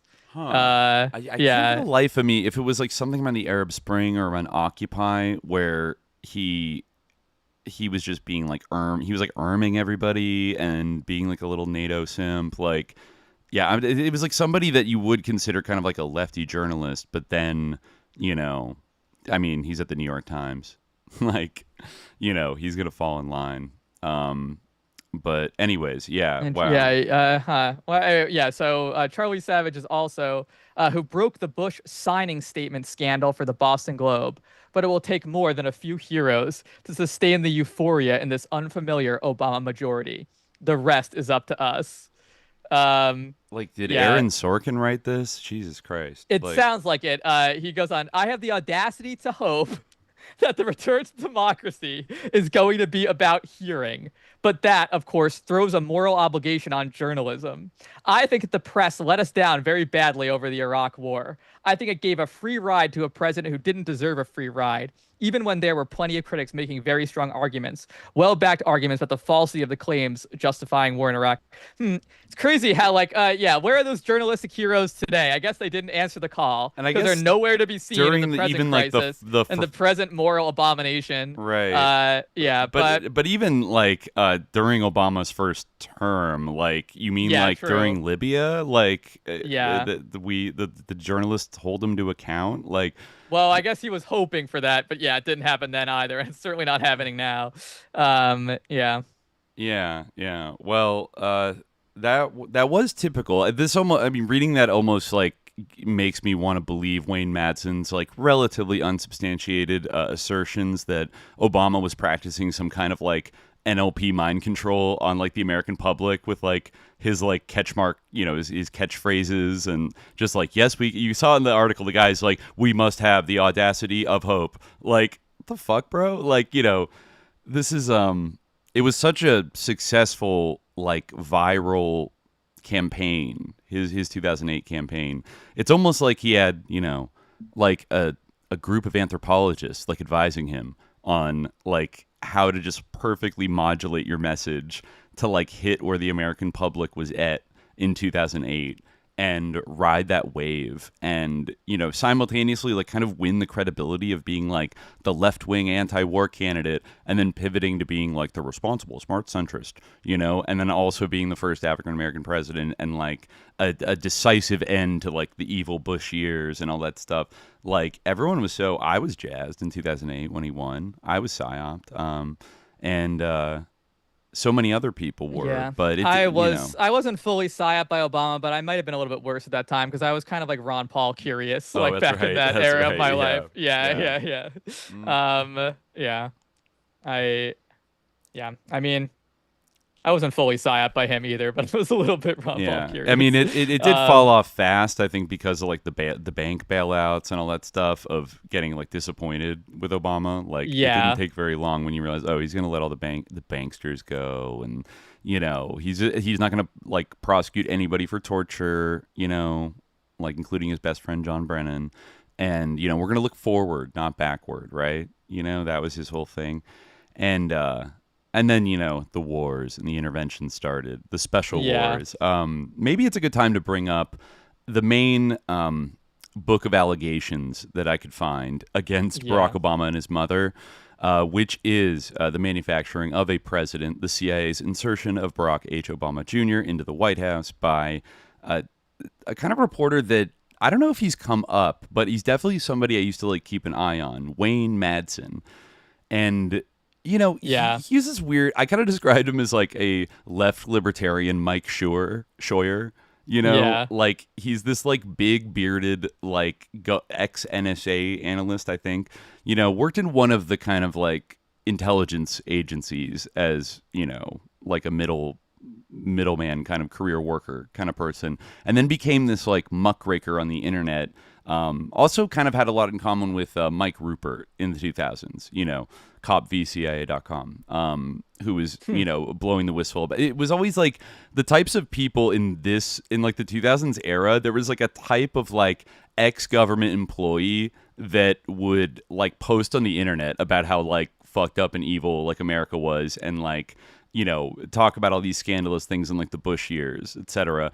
And Wade Madson, I mean, he also was, I think, not an infrequent guest on InfoWars, but like kind of before the Trump era. I'm pretty sure Wayne Madson, I don't know if he's like still posting. He's probably a little older now, but I feel like he was anti-Trump and probably kind of like split with Alex Jones over that. I checked. He still is. Yeah, he's like, I mean, in a way, like you would like old Alex Jones, like kind of was like critical. He was critical of Bush. Oh yeah. And then he was obviously very critical of Obama. Yeah. And so you kind of like thought like, okay, well maybe like theoretically, if like Obama, was replaced by a Republican, in the future, but it became pretty clear that like Alex Jones was going to be all in on Donald Trump, and now he's like basically like a Trump, like one Trump like mouthpiece, like kind of like Trump, like state media, which is crazy to think about. But basically he is. Yeah. I'm just gonna throw up a pic. Throw up a pic has here. Kind of remained pure in a way. An iconic pic of Wayne Madson. This is him right here, folks. I still think like I'm trying to think of who to like compare him. Like Mike Rupert would be one comparison. Also kind of like Dave McGowan in a certain type of way, where I feel like this book I found, I read all of it, has a little bit of like a McGowan vibe, where he brings up things that are generally like worth kind of zooming in on as like sus. But then he also sometimes like makes leaps of like, well, Obama was likely, recruited into the CIA at Occidental, but like there's no evidence that like he literally, there's a lot of like supposition going on and a lot of like inference that especially, it's something that people love to criticize us about, like saying like people have sus families, and that sometimes that has a bearing on their life or their psychology or whatever. He kind of does that a lot with like well, Obama's mom worked for all of these, CIA connected NGOs and USAID and everything, while also there were things going on in Indonesia that were super fucked up. Therefore, like, she was working for like the Indonesian Phoenix program. Like all of her work was about targeting like communist supportive Javanese villagers, like for death squads and shit like that. And like, I haven't seen any evidence that that's literally what she was doing. But that said, it's funny because like you're allowed to be like, oh, because Obama's mom was an anthropologist, like he has this critical mind and he has the forensic analysis that it will need. Like that's okay to say, positively, but speculate. it's not okay to say like, oh, maybe this like makes him sus. Yeah, like maybe the fact that like he's an on-topped like little like academic errand boy for Empire, like the way his mom raised him, because that's what she was too. And that's like off the table. You found like a pretty good like article like about like kind of like analyzing Wayne's Madson, kind of like taking that like approach to Obama. Oh yeah, right? that was actually really interesting. Yeah, this is kind of a review of the book, and maybe it's like more time efficient to sort of go through. He summarizes a lot of the arguments in the book, and maybe we can go through. There are some tidbits in the book that are like interesting and like legit. It's just, he mixes it in with like speculating. But this is by David Lempert, a review essay, The President's Mother, the Anthropologist, and the Anthropologist's Son, Anthropological Issues in U.S. President Obama, which is a review of the it's like an academic review of the Wayne Madsen book, which actually I kind of love that, because this is like a self-published, like, kind of cranky muckraker kind of book that, any academic could easily like scoff at. That's not serious. But he's like, well, let's read this and like go through it and see what, you feel about it. I will say he comes off like pretty like sort of, he has a negative evaluation of the speculating, and it's like Wayne Madsen is like playing fast and loose with various things. However, his deeper point is like, as an anthropologist, he has to acknowledge is like legit. So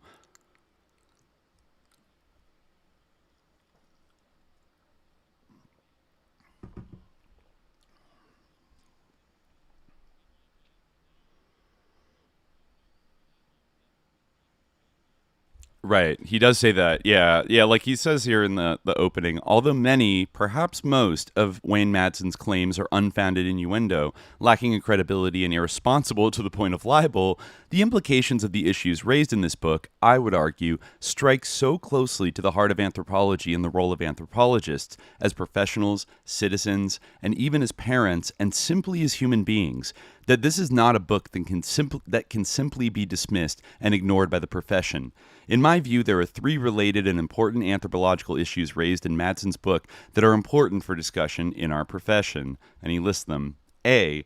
The first is on the relationship between the national security state and anthropology as a result of anthropologists failing to establish clear professional adherence to obligations of international law. B. The second is on the implications of modern, quote, identities and multicultural ethnicities, and what the implications may be for current and future generations who are being encouraged to, quote, invent their identities, and who may choose to fill the ethnic identity vacuum they face with hollow institutional identities or drives of power, violence, and control. And C, the third is on what books like this one tell us about contemporary political culture and views of political power in the administrative security state and in the era of globalization. They highlight contemporary mythologies and ideologies of the weakness of the individual against the apparent omnipotence of agencies of control and suggest the existence of a, quote, dark or shadow politics. And so, yeah, he goes through and basically deconstructs like the main arguments of Madsen's book, and also like the sort of debate, which, is in the heart of all these controversies about the ethnic identity of Barack Obama. Like, what was Barack Obama really? Like, was he an African American? Is he a biracial American? Is he Indonesian? Is he, you know what I mean? Like, there's a lot of like argument and even almost like confusion about, because like I said, he has like such an eclectic international upbringing. And let's see. Yeah, he does critique Wayne Madsen for kind of being like black-pilled and just being like, these shadowy forces they're fucking everywhere. Everything's like, like Obama was groomed, Madsen argues, like he must have been kind of plucked at some young age and like recruited into the CIA in some kind of non-official cover capacity. And when you look at Obama's biography, there are a few points at which you could see it wouldn't be the craziest thing in the world if he was.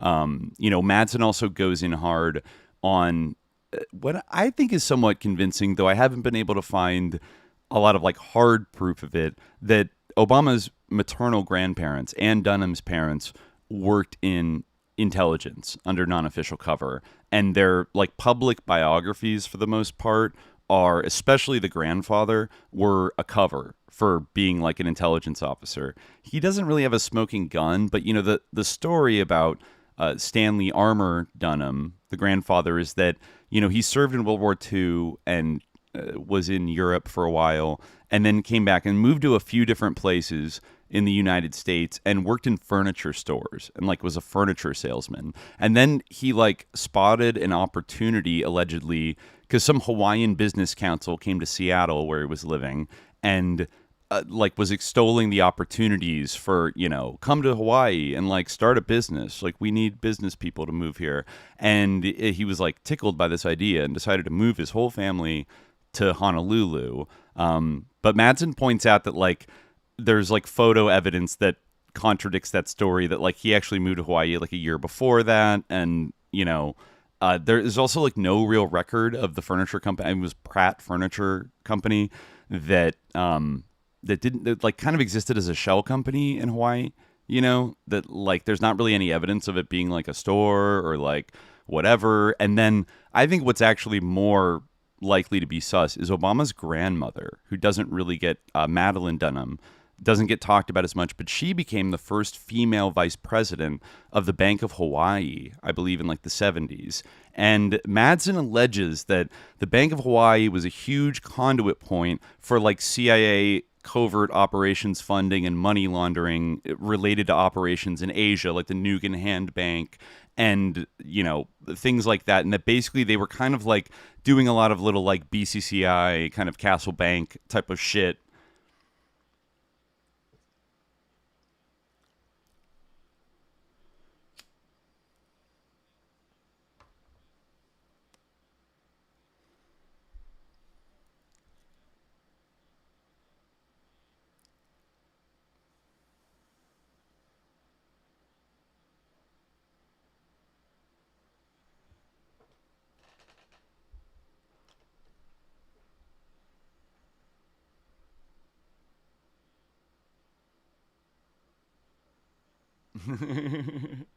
It is pretty interesting for just like a random, I think like her jobs before getting into banking were like she worked at a Boeing plant in, presumably as like an assembly line worker or something in, I think like the 40s or the early 50s.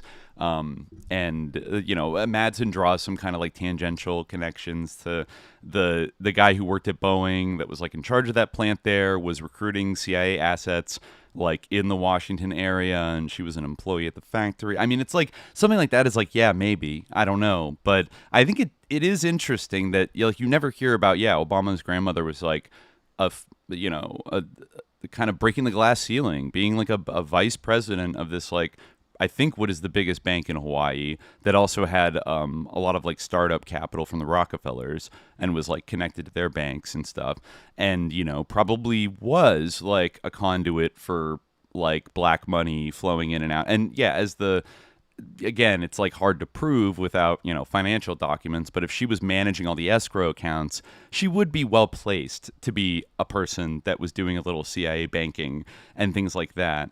And so yeah, that's like one thing that, that's one potential strike against Obama, though not exactly, definitive. But it also would show you, if true, that Obama has constructed a fake like cover story for his family. Like, if we have to admit that, like, if just that part is true, it's like weird that he wouldn't just be like, oh yeah, my grandfather did a little work for the government. Like, Why is that the biggest deal in the world? Because they're involved in some real deep shit, like covert operations funding and maybe recruiting spies. The big thing also is the coincidence of Barack Obama Sr.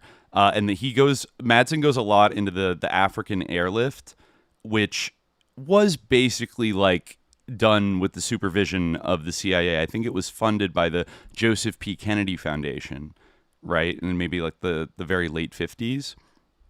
And a big, mover and shaker of that was the Kenyan politician Tom Mboya, who was eventually assassinated, but was basically regarded as kind of the CIA's man in Kenya, the most promising, pro-Western, pro-American politician that they really wanted to probably elevate to lead the country. And I think Madson says that, or he speculates that, I think Mboya got beaten in one of the elections and he didn't end up becoming president, and then later was killed. And Obama was probably, because Obama was tight with him. In fact, Mboya, I think kind of skipped the normal application process and put Barack Sr. onto the list to go to the U.S. and study.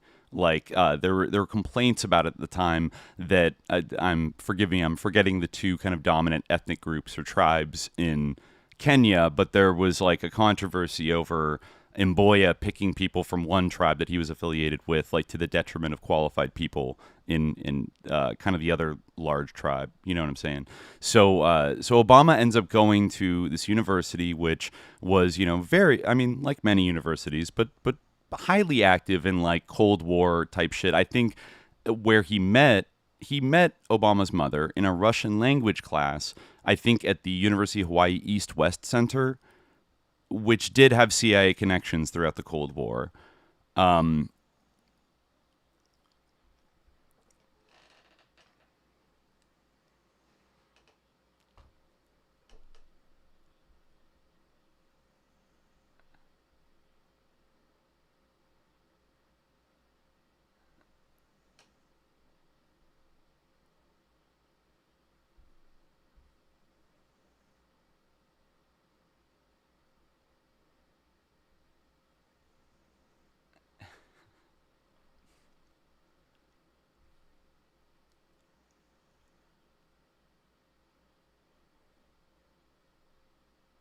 Yeah, it is a question. Yeah, it's yeah, I mean, I feel like he has to be, because this is an academic article, he has to be extra kind of, I think he goes a little, he's right about some of Madson's facts and assertions in this book, but I feel like he goes a little too hard in being there's no evidence that he presents whatsoever. There's a lot of weird circumstantial shit that you could kind of point to. I mean, it's funny that this author validates the speculation that Barack Obama's grandfather was posted to Lebanon, in the either late 40s or early 50s, and because that is big if true. I mean, but there's kind of weird stuff. A lot of his records were destroyed, and it's not really clear. He's supposed to have moved to a bunch of different weird random American cities. He was in San Francisco for a while, and then he went to Kansas, where I guess he's from, and then went to Seattle, and then went to Hawaii. So I don't know, to what extent could that be made up for his overseas service? I don't know, but he doesn't seem to knock that one out of the park as fake, no evidence. I don't know. It's yeah, but he does kind of have to reluctantly admit that Madson kind of does have a point. Let's see. Yeah, he says that there's also, here, I'm going to read this part from halfway through. Yeah, right after that. The specific allegation that Madson makes several times and then begins to state as proven fact that Dunham went to survey the political leanings of Indonesian villagers and then provided names for government death squad targeting as part of the Pro-Sims project to target Chinese Indonesians and other so-called, quote, communists is irresponsible, inappropriate, and not credible. I mean, yeah. I mean, he does say she was getting evidence for death squads, basically. So he says Madson misrepresents. This is actually, tell me what you think of this. Madson misrepresents an article by anthropological historian David Price in describing anthropologist Clifford Geertz as, quote, one of the top witting U.S. assets in Java, and calling him Dunham's de facto control officer. He also misuses Price's work to suggest that Price believes that Dunham was funded by the CIA and was responding to the CIA. The chronology of Dunham's employment and activities in Indonesia does not even put her in the field in Java until 1975. Okay, so like stopping right there, I mean,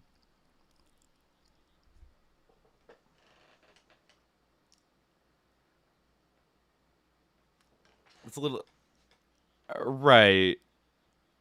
We're splitting hairs a little bit, but yeah.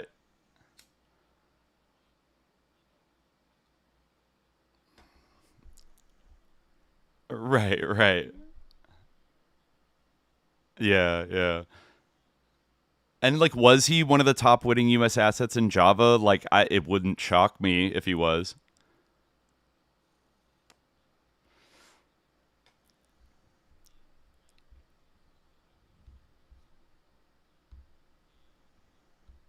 Yeah. Well, it's also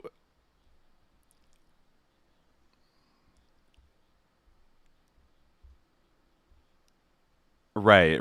Well, it's worth mentioning, given that 1965 was the year this horrible slaughter and this coup and everything, that he must have been, at least by the late 60s, aware of like the heavy infiltration of like the national security state into anthropology because of the revelation of Project Camelot, which Madson does describe like at various points. And this was started in 1964. It's a counterinsurgency study begun by the U.S. Army. The full name was Methods for Predicting and Influencing Social Change and Internal War Potential. So this is out of an office at American University that got an eclectic team of psychologists, sociologists, anthropologists, economists, and other intellectuals to analyze the society and culture of numerous target countries, especially in Latin America. So then I think professors in South America discovered this military connection to it and criticized it. And then in 1965, the DoD ostensibly canceled it in July 65, but continued the same research more discreetly. And this actually led to a little bit of a kerfuffle in like the anthropology field. And it led to something called the Beals Report in 1966, right?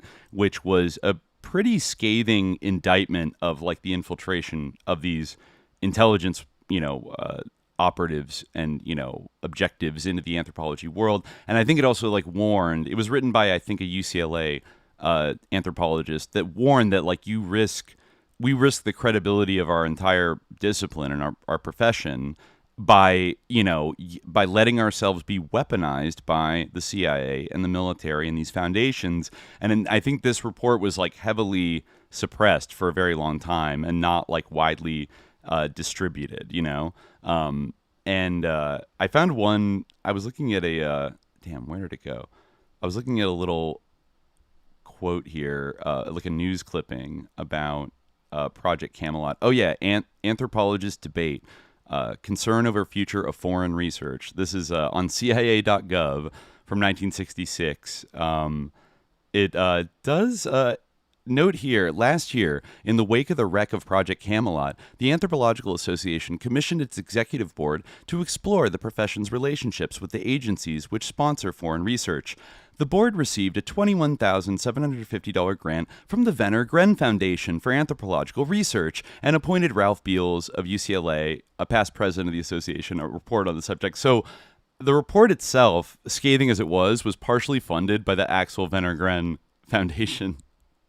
Which is interesting, given that guy's backstory. I guess not a good example of an extremely sus individual, like kind of founding like anthropological research that probably had some dark, like geopolitical motives a little behind it, and maybe to control the fallout of the revelation of this project to like keep it within certain bounds so that they could keep quietly doing this kind of work, and keep the anthropologists on board with like the old project. So, I mean, that's all a long way of saying that like Clifford Geertz must have been aware. if he wasn't already participating in it. Like, it'd be pretty hard to miss something like this happening, right? Like a big revelation of this project and, you know, a report being issued, et cetera, et cetera. So, yeah, I don't know if it's like, maybe he's mixing. I feel like calling him a witting U.S. asset in Java is more believable than saying he was like Dunham's de facto control officer. Because like, I don't know to what extent they talked or had any kind of relationship like in this period, especially of the 60s, you know. He goes on to say that, interestingly, that there is also no evidence that Barack Obama Sr., President Obama's biological father, worked for the CIA. He received scholarship money to study at Hawaii and Harvard. That made him a likely candidate for U.S. government contacts of many forms. But this book proves nothing more than that. Madson's case that Obama worked for the CIA before becoming president is also too weak to take seriously.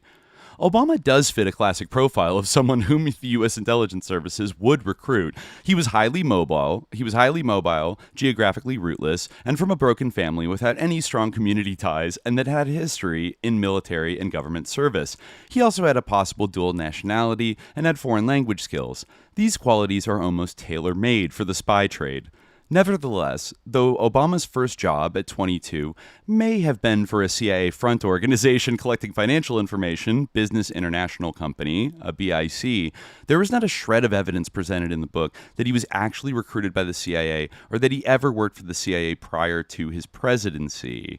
I mean, okay, you know, he compares it to the plot from the Boys from Brazil, that the idea that a cabal was standing in the shadows preparing Obama for a meteoric rise to the U.S. presidency for 30 years. But he says that Madson does hint at other ways of exerting influence. Obama almost certainly found benefactors in high places with ties to funds, since this is the reality of the U.S. political system, perhaps what we might consider to be oligarchy. The idea that such a benefactor facilitated the appearance of scandalous information in the press to clear away his rivals is consistent with this. Today, it is widely acknowledged that the national or international security state of governments throughout the world is collecting personal information all of the time without legal oversight. Though Madson does not offer any proof, it is conceivable that the security state now uses such information and suppresses other damaging information so as to create indebtedness among political figures that it favors. And again, yeah, think about Epstein in that kind of context. So yeah, he's kind of erming, but like actually has to like admit to a certain degree, like when you do look at how there is a pattern of kneecapping of everybody that Obama kind of runs against from the 90s onward in Illinois, that he takes out everybody. Like, remember the reason he sailed to victory in the Senate race in 2004 is because his opponent was married to Seven of Nine from Star Trek Voyager. And like Obama, there was a judge that was petitioned to like release their divorce files, which like, you know, Jerry Ryan, the actress, like tried to suppress, but then like the judge was like, I think this is in the public interest, and released it. And it was all about how Jack Ryan, the candidate, like used to take Jerry Ryan to like BDSM like public sex clubs and stuff like around the world, and wanted her to like, you know, have sex in front of everybody. And that was like one of the reasons they got divorced. So that guy just got like totally wiped out and like thrown out. And then they put Alan Keyes in his place, and Obama won with 70% of the vote, et cetera, et cetera. You know, like he obviously, it's funny, Wayne Madson doesn't get into like the critical sponsorship of the Crown and Pritzker families in Obama's like rise to power, right? Like I'd say if you want to look for like later CIA connections and like having like very powerful fixers on your side, like those two families are very well equipped to like provide that, you know, pathway for him. But anyways, I think the most interesting thing is in this article is when he talks about anthropology. Oh yeah.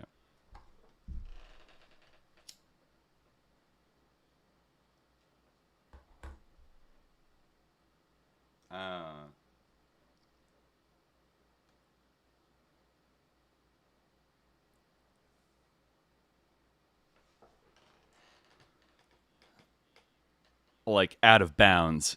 Yeah.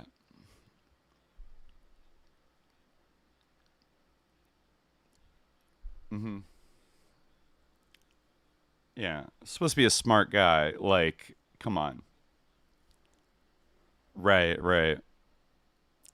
And I think that is a dynamic that it certainly sounds very believable to me in terms of like the world today, and the way people work in like evil institutions and kind of compartmentalize it to be like, oh, I'm just like, I get all my funding from like, you know, some shadowy foundation or force, but like I'm doing good in the world, like that. It seems to be that they figured out ways to like finesse people to like not ask questions about the job they do. The nervous laughter of somebody who doesn't know who they really work for, that kind of thing, right?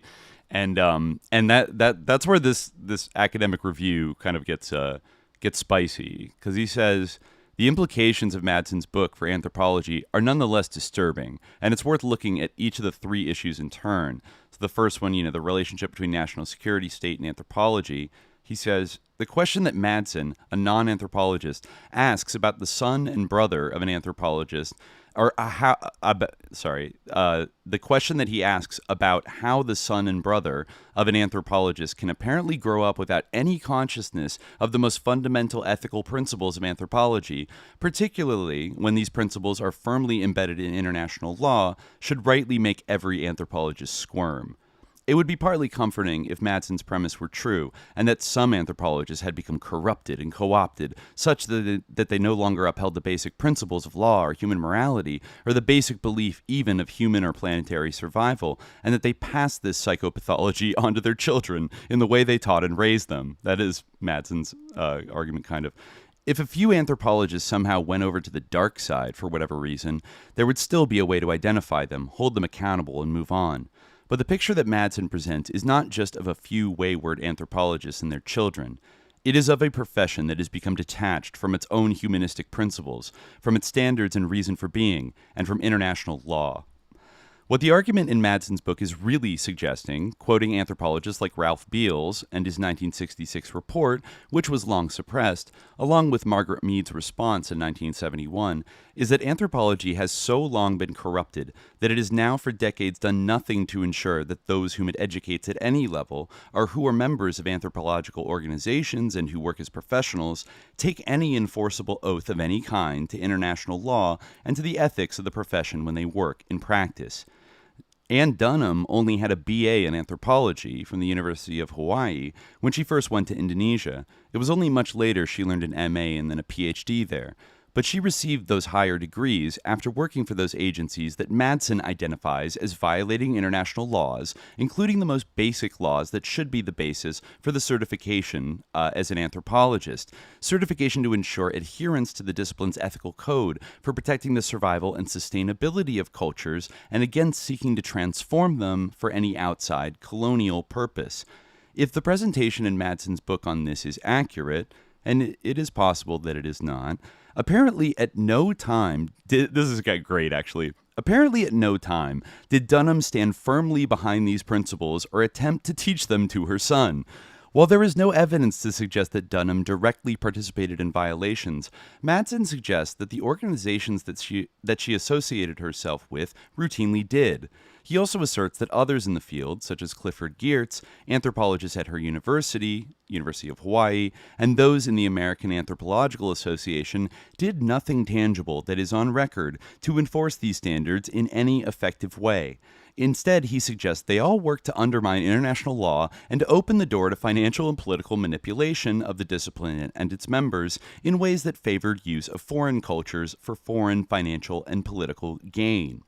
The area in which Dunham did work as an anthropologist on her dissertation research, that of small credit community banking projects for women and traditional crafts that are scaled up for export of their products, I have argued, is one that distorts local cultural sustainability in violation of international law in promotion of a globalization agenda. There you go, right there. Well put. While also exploiting women and children's labor. Sorry. Oh, okay. Hold on. Yeah. I don't know why. It always does this like one. Let me see. I have to refresh. Restart capture.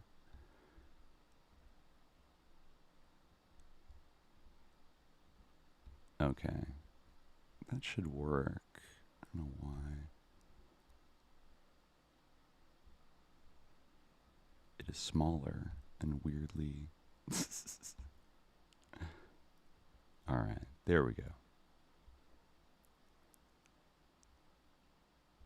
All right, how's that? Yeah, I noticed that it's smaller. It seems like that is... I'm watching the video now. It seems like that's good. Oh, Okay. wait, I don't know. No, yeah, it should have, yeah, we're moving now.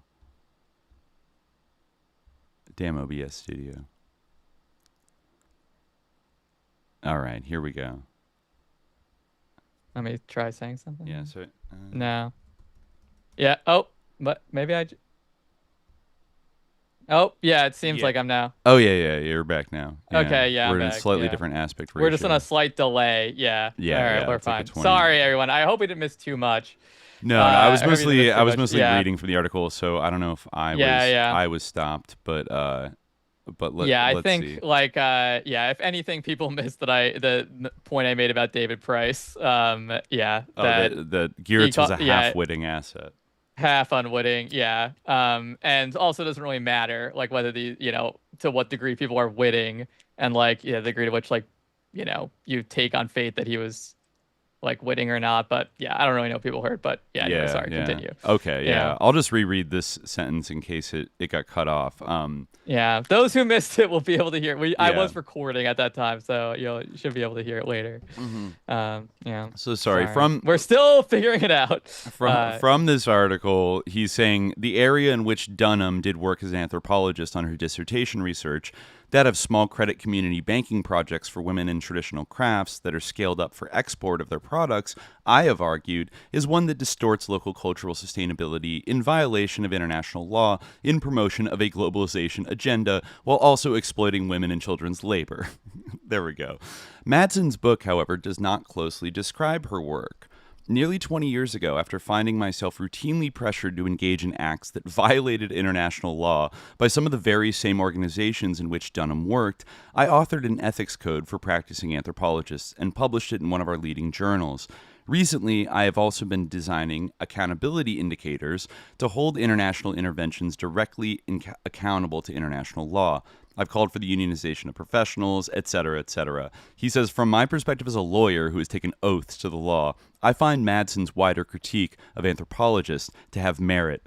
It should be an embarrassment to all of us that issues like these are now being raised in ridicule on us by journalists like Madson, because we, as anthropologists, have not shown the competence and do not appear to care enough to practice what we preach, and perhaps no longer even preach it. The suggestion that the son and half-brother of two anthropologists, who is also a lawyer but has no concept of or concern for these most fundamental precepts that are not only embedded in international law, basic moral doctrine in Western culture, and oaths of professional associations, but are also parts of obligations to raising and teaching children, and is perhaps the most damning statement of our profession that one can make. Now, this last section is kind of good about modern identities and multicultural ethnicities. I guess he really puts his anthropologist hat on to look at Barack Obama, and I think it's a pretty good read of him, I think. So, and it covers also what Madson says about him infiltrating radical black kind of movements in Chicago. That must have been what his job was when he moved to Chicago. It was a community organizer, right? So the political campaign and autobiographical narrative that Barack Obama, Sotoro, presented throughout his U.S. political career and repeated in the international mass media is one of a, quote, black man of African descent identifying with U.S. minorities and also with developing nations. Madson, by contrast, says that Obama has no real national or ethnic identity at all as a result of his parents' and maternal grandparents' supposed national security state affiliations and institutional allegiances. In Madson's view, children who are raised in such households and across borders are often empty vessels, fulfilling needs for the national security state. He charges that Obama used his black identity to infiltrate minority groups in Chicago and the Democratic Party in order to subvert their agendas by following methods that the security state has used to undermine diverse political and community interests so that they conform with the goals of American and global elites. With regard to ethnic identity, Madson's book suggests that Obama was actually raised as a member of a privileged Indonesian globalist elite, and that Obama's real identity and surname should be that of his adoptive father, Sotoro, and the Indonesian name that his mother gave him as a child, Sobarka. He should have an Indonesian identity, not an African one. His nanny was Indonesian, which is interesting. Wayne Madson brings up that he had a drag queen nanny in Indonesia, and I found a very peculiar biopic about young Obama that's on YouTube. Yeah, with, it's like an Indonesian movie. Very right? weird English dubs, but the drag queen nanny character is a big character in that. I think now lives as a trans woman in Indonesia, but spent a lot of time with Barack. I'm just kind of shocked that none of these MAGA people seem to have discovered that. I mean, I don't want to give them ideas, but it's I'm oh, interesting. The way it's done in the movie is sort of it's a funny portrayal. It's an interesting portrayal of it. But anyways, so basically, Madson argues that he really doesn't have if anything, he has more identification with Indonesia than he does with Africa, because he didn't have a strong relationship with his biological father. So Madson says that actually no, this is good. He says one could empathize with 10-year-old Barry, as he was called as a child. He had black skin in an Asian country, and he studied in a school with the children of Indonesian elites whose parents were either part of a brutal genocidal conflict or were in fear of being targeted. Certainly, his classmates must have been acting out nightmares. He lived with a mother with anger at his biological father for hiding the situation of his first wife and family in Kenya. He also lived in a household with emerging tension with his Indonesian stepfather for reasons that we do not know, but maybe can guess, perhaps connected with Lolo Sitoro's military service and connected with the latter's holding a view of women that worked in Indonesian marriages, but not with an independent American woman. Who would Obama have identified with, and who would he have trusted? Madson says that as a young man in the U.S. mainland at 22, Obama suddenly, for the first time, decided to define himself the way Americans now see him, and probably did then, that is, simply by his skin color. Madson says this is evidence that Obama was a CIA, quote, infiltrator in Chicago, entering the black community. It is more likely, as one of his ex-girlfriends commented, that Obama simply had no idea of who he was and was searching for some kind of identity. In that way, perhaps Madson is right that Obama was vulnerable to being, quote, programmed by a cult that would give him a sense of belonging, which is the argument that he repeats throughout the book. In the contemporary state, that cult is now often the security state or police state apparatus and its lure of power and violence. I actually kind of love that he refers to the globalist as kind of operating like a power cult, that if you get invited into this world and you share these secrets, then the lure of power and violence, especially for a wayward whatever. But going on, then that's a very accurate read of what happened, I think. It's a nice anthropological read of what our kind of power elite is that kind of brought Obama in and elevated him. They are kind of a cult in a way, this gets even better. This next part is he really is, spot on, I think. Reads him for filth here. So he says, looking more closely at the arguments in Madson's book, though, it is clear that Obama was raised with a specific cultural identity, and it is a disturbing one. Obama was raised in the contemporary, quote, expatriate community that has its roots in former colonial communities of military colonial administration functionaries, missionaries, and business representatives. The identity of the elite expatriate subculture is an imagined, created identity that is not defined by geography. There is no identifiable expat town, but there may be streets where expats live together, in the same way there are, quote, black communities of people who identify as being black and who may or may not live together. Anthropological terminology would describe this self-identified elite community as a subculture consisting of, quote, neo-colonial foreign implementing agents working not just for the national security state, but for multinational corporations and a host of culture change agencies, teaching English, proselytizing religion, changing local consumption and social structure patterns to serve their economic and political needs, and living, quote, separately as an elite while exploiting in a variety of ways the natives with whom they come into contact. This particular elite community is not the expatriate community of exiles, refugees, and intellectuals that existed in early 20th century Paris. It is a subculture of elites of shared interests and identity, which is often stronger than a group of people with shared national or ethnographic affiliations. There seems to be little anthropological study of expatriate communities and how they work as subcultures of colonialism, though perhaps this author is unaware of them. There are, however, good examples of fiction, like George Orwell's Burmese Days, Rudyard Kipling's short story collections, and works by Graham Greene, and as well as some published diaries that I have listed elsewhere. The author says he kept one such diary in the Philippines when working for U.S. aid in the 80s that has been difficult to publish, he says. Obama's family had the status of elites, but not that of landed or corporate elites or dynastic aristocratic families in the U.S. They were only elites due to their status as expatriates. His mother, father, and stepfather may have never worked for the national security state, but they were entirely dependent on its mission and its largesse, and so was their overseas community. In Jakarta, he was raised into an elite with a personal nanny, the aforementioned a drag queen nanny, Turdy, I think her name was, with a personal nanny living in his room and with maids, in much the way elite whites lived in the rural South. That was Obama's culture, identity, and means of livelihood. Serving those interests brought scholarships, contracts, and work.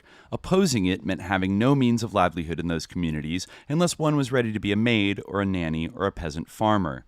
The, quote, multicultural identity that Obama learnt and chose when he returned to the mainland U.S. is the one that is popularized today as part of the postmodernist assimilative monoculture of globalization.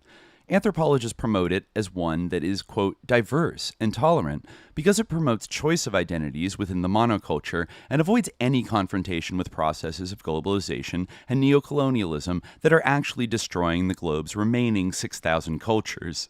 I like that he quantifies that. There's only 6,000 cultures. We must protect them all. It's okay. Interesting angle way to describe it. But he has to protect the cultures. This view of culture is politically safe because it promotes an elite agenda. It is also empty and detached from the very definition of culture on which international law is based, and that many anthropologists once fought to protect, one based on true cultural diversity and survival. The basic definition of our field defined culture as a community of peoples in a specific environment. Oh, you're back, right? Yeah. Oh, okay, I just turned my video off. Hopefully it didn't destroy OBS, but yeah.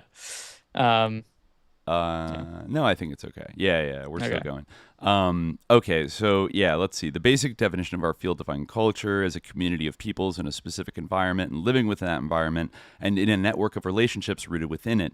In a place of culture is defined by geography, language, and practices, which were the founding concepts of the discipline. We now have political ideologies as cultures, socialist and post-socialist, hobbies and technological choices as cultures, internet culture, individual businesses as cultures, corporate culture, organizational culture, single aspects of human needs as cultures, fast food culture, slow food culture, and sexual preferences as cultures, gay culture, among every other individual choice, single variable, and permutation.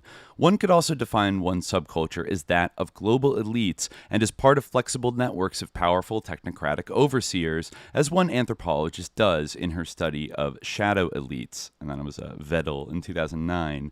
In my view, I want to read that book that he cites. I don't Shadow know. Elite, How the World's New Power Brokers Undermine Democracy, Government, and the Free Market. Yeah. All right, I don't know how we missed that one in our meta parapolitics. He wraps up here. Might not use the term. Yeah. So he wraps up. In my view, what Obama's mother and anthropology failed to instill in Obama, and what is also one of the failures of our discipline as a discipline and of applied social science, in my view, is the understanding of culture as strategies of peoples rooted in their environments for their long-term survival. Had Obama had that simple understanding, he would have recognized multiculturalism as tolerance for a variety of intellectual adaptations of human groups to promote human survival with their environments, and he would have acted to encourage, respect, and protect it everywhere as well as welcome it in himself. Instead, the message he apparently got was a negative and hollow one. His culture was the expatriate subculture of mobile elites tied to shared interests defined in the slogans of the 2016 presidential election as Wall Street, the military-industrial complex, fossil fuel companies, corporations, the 1%, neoliberals, and the swamp of Washington, D.C. and its bureaucracy, but to no specific country or culture. That subculture is one that is dependent on the exploitation of resources and peoples, converting minority peoples to a global ideology and enforcing its authority through military power. The cultural and identity vacuum that Obama's mother apparently gave him was one that he seems to have been taught only to fill with hollow institutional identities or drives of power, violence, and control, rather than with any real appreciation for his ancestors, their interactions with nature, and their place in the long-term survival of humanity.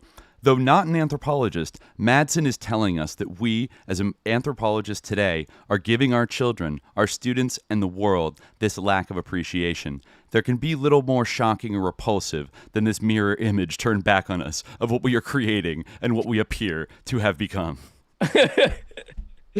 Damn, that's wild. It's ironic that he describes it that way when, what is the title of her book? Like Survival Against the Odds? So yeah. And he's kind of saying that like she might have named her book that, but she didn't really understand like what cultures are and like why you should respect them.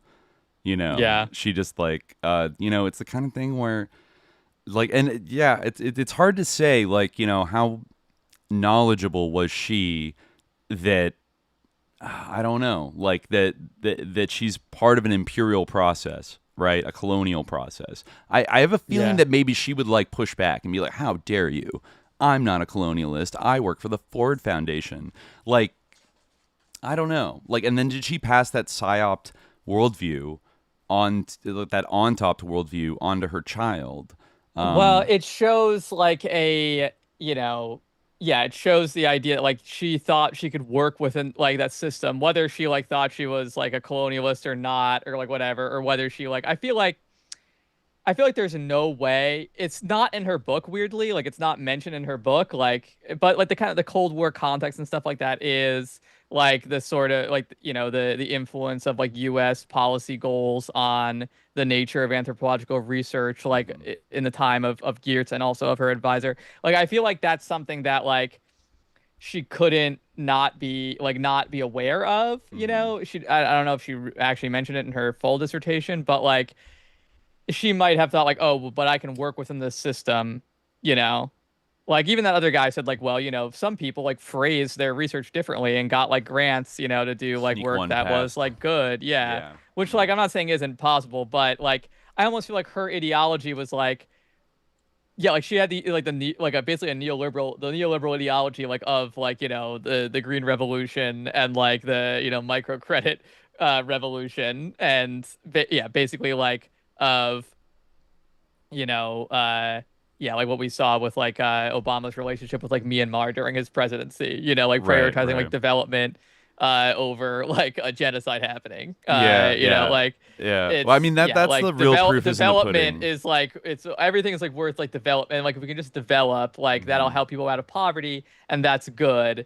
And not like realizing how easy like a goal like an abstract goal like development, like economic development, is to like kind of like manipulate, and like how once you like get in bed with the Ford Foundation in order to pursue the goal of getting people out of poverty through development, like it's kind of like anything that like is good about your work is going to be left aside. Anything that is useful to like nefarious people is going to be used. Absolutely, absolutely. That's like kind of what you kind of have to realize. For. Yeah, and there are some.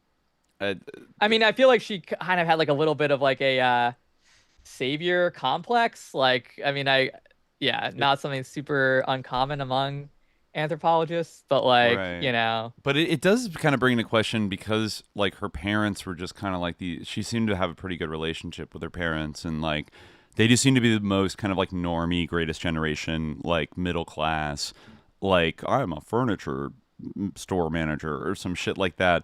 And like, where did this burning passion to like go out into the field and like do this anthropological work and stuff, like where did it really come from? Because she has so many blind spots that it's hard to believe her as like a full-on kind of like hippie countercultural, even in like the psyop like sense that we talk about in the 60s, there were people that genuinely like wanted to not work for the military industrial complex and like wanted to, even if they eventually got co-opted.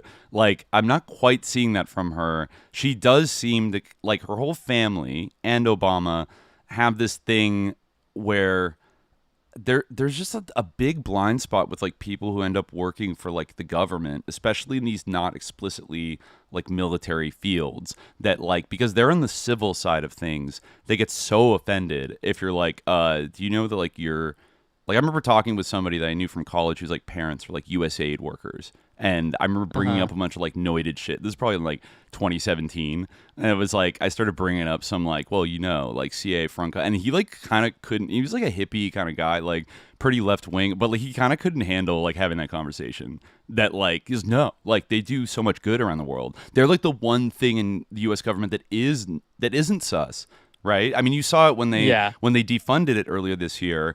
Like, you know, I think the closer proximity you have to like a federal government job and are like a civil servant, like you absolutely freaked out is like, no, like they do so much good around the world. And it's like, sure, I'm sure they fund some like health things that are like not always sus and like might marginally help a little bit. That's not like why they exist. And then it's like so frustrating also to see it's like kind of like Trump and Rubio and people be like, it's like a communist organization that is like helping our enemy. It's like, what the fuck? Like, no, it's not. It's like really interesting, like how they somehow like can like, I don't know. I almost don't actually believe that they believe this, but like the way they talk, it's like they somehow convince themselves that like Henry Kissinger was like woke, and like got like so woke that he thought like it was America's job to like help the world, like out of gregariousness and out of like, you know, like being woke. Right. When like, no, that is like the key instrument of like American empire and soft power.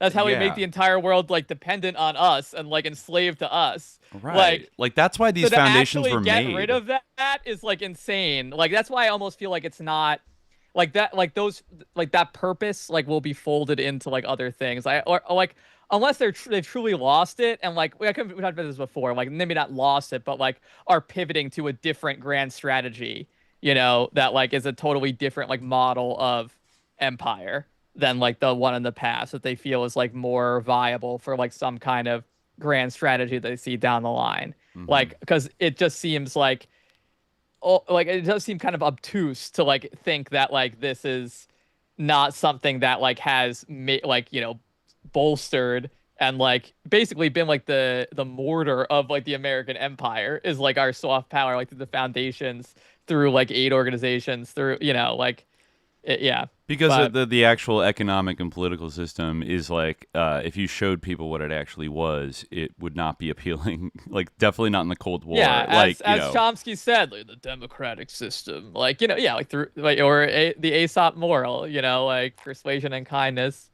or, you know, work where brute force won't, you know. Right. So I mean, like why did the CIA like fund anthropology, like anthropological research? Because they were woke and it's gender studies and, you know, like, or like, you know, useless like humanities crap. Like, no. It had a soft power application, a military application, an imperial application.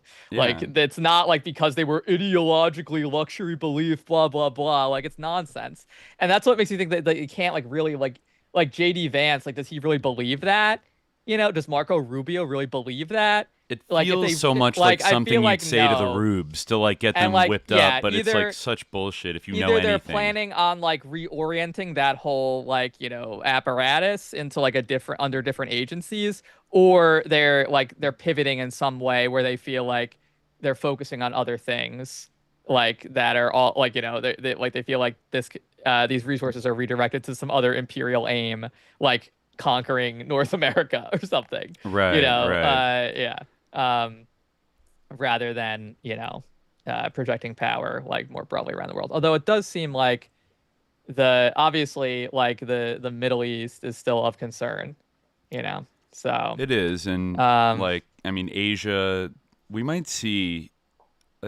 I think it's hard for me to think of like these kind of like NatSec planners like looking at Asia and be like, oh yeah, we can like win there and like dominate it. Like, no, you fucking can't. Like, you know, like that's game over. Like, you know what I mean? Like, you're going to defend Taiwan. Like China with its momentum, like I don't see any way of kind of stopping like the One Belt, One Road, like kind of that's China's like area. And then, but then, what are the American planners going to do then? My little hot take is I feel like Monroe Doctrine on steroids, because like there's nothing better than, two gigantic oceans separating you from everybody. And then if you just like kind of like take over the Americas and make them into like the fortress continents of, American capitalism, then it's like, well, it's like a consolation prize for world domination. If things kind of go to shit, at least you have that. Yeah. But that's why they're so mad at like China or at Mexico and other countries, like, forging trade relationships with China and, cranking up the heat. They really makes them very insecure. And the Panama Canal, all that shit. I did want to, before we read this article, I did want to read this footnote where he says, Madson does hint at a second theory on the relationship between the CIA and Dunham and Obama that may be more likely. Madson makes a pretty good case that Dunham changed her son's name when she married the Indonesian Army Lieutenant Colonel Lolo Sotoro, and then, for reasons not entirely clear, took Obama out of a private international school. Dunham enrolled Obama in the Menteng State Elementary School for Indonesians only and requiring an Indonesian passport that she obtained for him under the name Barak Sotoro or Barak Sobarka. Madson suggests that, as a prerequisite to receiving this passport, Obama had to revoke his U.S. citizenship since Indonesian law did not allow dual citizenship and would have needed the help of the CIA to do so. This is interesting. Whatever happens suggests the knowledge of and perhaps indebtedness to the national security state. That actually, I thought that was actually a pretty strong part of the Madson book. Like he makes like a convincing argument that, like, if we're just talking about, birth or whatever the fuck, and like we're talking about technicalities, like that was the law in Indonesia in the school that he enrolled in, that you could only be an Indonesian citizen and you couldn't be a dual citizen. And that would involve, like, I think he found scans of like his registration form or something at that school, and it listed his nationality as Indonesian. Now, that's the where, like, what's his religion is Muslim too, right? That was like the big, right.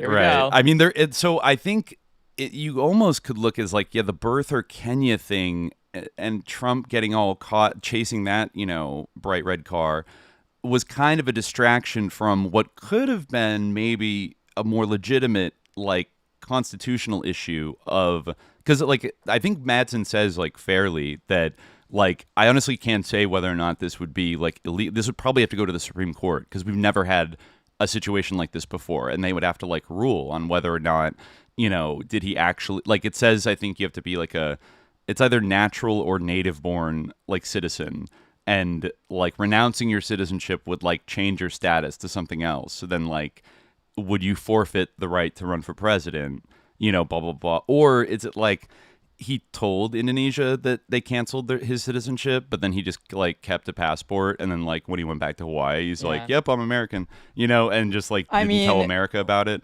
But it kind of like, if you're thinking like of Ann Dunham as being like an intelligence work, like that's like, or having some kind of like national security state, like connect relationship, like maybe like an exception was made like for her kid. That's like what I would think, like exactly. That speaks to some kind of relationship. He got hooked up. Yeah, exactly. Yeah. And well, like, it's like, oh, well, you want me here in Indonesia, like, well then, like, you got to get my kid into this good school. Like, it's like, okay.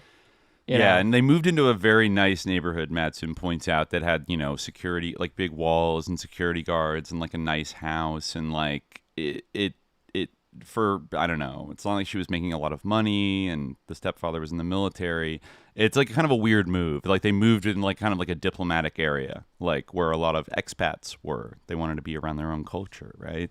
But I mean, there's a couple other weird things that he brings up that are just kind of like, I mean, one that's just like funny is that one of the people at the Ford Foundation that was like in charge of the Asia programs at the Ford Foundation, I think like particularly in the 1980s, that was kind of like signing off on funding a lot of like the grants for Ann Dunham's work, was Peter Geithner, the father of Obama Treasury Secretary Tim Geithner.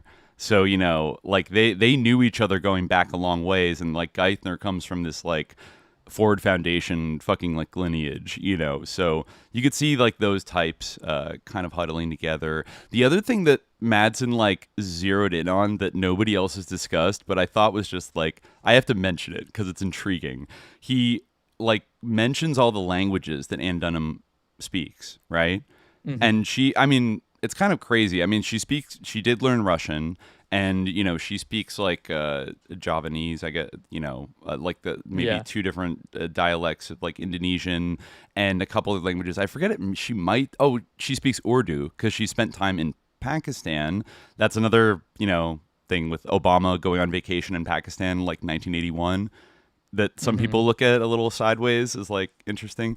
But she also knew French. And Wayne Madson was like, that's fucking sus. Why do you know French? Like, because you think about it, like all the countries she ever worked in, there's an easy explanation for like why she learned.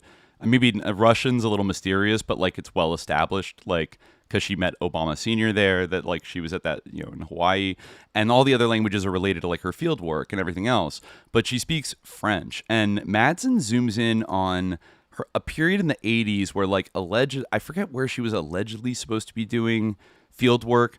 But he seems to think, he has a hunch, that she was working in West Africa in the 1980s in Francophone countries, particularly probably Cote d'Ivoire and Burkina Faso. And Madson goes so far as to suggest that perhaps if Ann Dunham was a full-time like CIA anthropology officer, that she might have been somewhat involved in the assassination of Thomas Sankara. Which actually is the sickest thing if you think about like then her son becomes like the first like African American president, and like she helped, she and like Charles Taylor fucking helped. She was supporting actually, I think a dissident politician, Osei, who is against Jerry Rawlings in Ghana, and he was supported by the Mossad and by the CIA when he was hiding out in New York.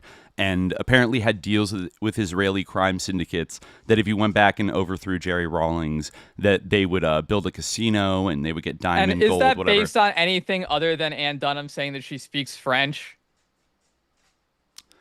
Not really. Well, I guess she did, but what comes to mind for me is that like when academics, like many academics like speak French. And a lot of the time when academics say they speak a language, what they mean is they read a language. And French is one of like the core, like I know I could kind of read French. Like I took it for a year in college. It's not that hard. I mean, it like of all the languages, it'd be easy.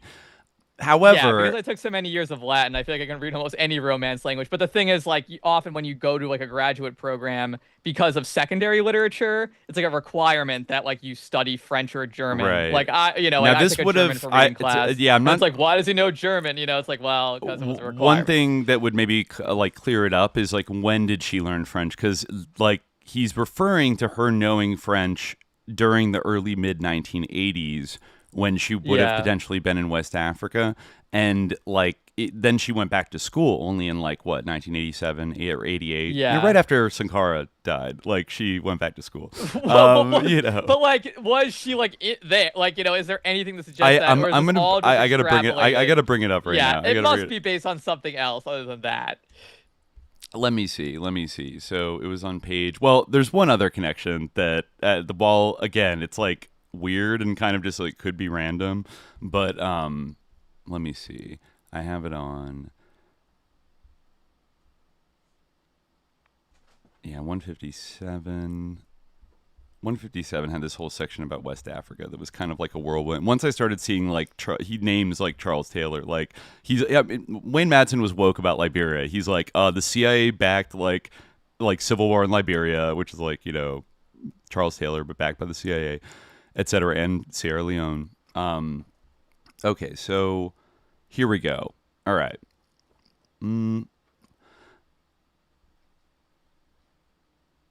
Yeah, okay. So according to published biographical material, Ann Dunham worked in Indonesia and Pakistan for USAID in Java, the Regional Southeast Asia Office, the Ford Foundation in Jakarta, the Asian Development Bank for Pakistan, Agricultural Development Bank, in Lahore, etc. All reportedly CIA fronts involved, respectively, in the post-Sukarno agency activities in Indonesia and CIA Mujahideen support activities in Pakistan. Also, it is an interesting time for her to pop up in Pakistan doing microfinancing. They were doing a lot of financing of things in like 1981. So she also spoke to varying degrees of fluency. Okay. Bahasa Indonesian, Javanese, Dutch, Urdu, Russian, and more interestingly, French. Dunham's presence in Indonesia and Pakistan would explain her knowledge of Bahasa, etc. Blah, blah. However, it is Dunham's knowledge of French and the only other reported country she visited in Africa, other than Kenya and Egypt, Ghana, that raises suspicions as to her true mission when she was in West Africa. So, okay, she did go to Ghana at some point. Let's see. While working for various CIA front identities, including the World Foundation, the Ford Foundation, World Bank, and International Labor Organization, she spent time in Bangladesh, India, Nepal, Philippines, and Thailand. She reapplied for her passport in Honolulu in 1986. She supposedly left Hawaii. Okay, here's where we go. So she reapplies for her passport in April 1986. She supposedly left Hawaii for Indonesia in 1988 to complete her PhD in anthropology. However, she also reportedly lived in Pakistan from 1987 to 1992, working for the Asian Development Bank. It sounds like there's a gap maybe between 1986 and 1988 where she was supposedly in two places at once, but it's like a little murky. Let's see. Her 2-year employment contract for the Ford Foundation ended in December 1982. Let's see. Then she reportedly returned to Jakarta to work for Ford until 1984. There was no indication as to when Anne went to Ghana, but in the mid-1980s, the country and one of its northern neighbors, Burkina Faso, were hotbeds of CIA activity. And I guess Barack Obama even made his first trip to Africa, to Kenya, in 1987. But it's not known whether their trips coincided and whether they met in Ghana or somewhere else. So let's see. Yeah, he talks about all her files are sealed. And then in 1987, that's right. Yeah.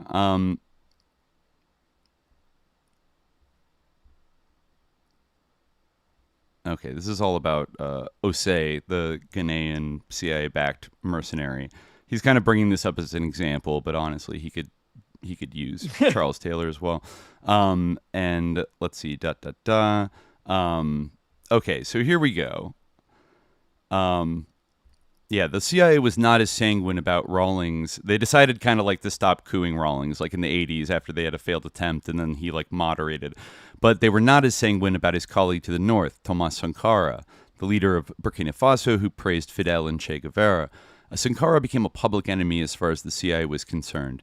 If Anne Satora was anywhere near West Africa in 1987, it is a big if, but with her command of French, the language of Burkina Faso, she would, with her experiences with Indonesia's coup and possibly attempted coups in Ghana and Suriname, would have been a perfect fit for the CIA to act as a liaison with French intelligence and Burkina Faso government coup plotters in Ouagadougou, the Burkinabe capital, Abidjan, the French-speaking Ivorian capital, and Accra, a CIA support station for a planned move against Sankara.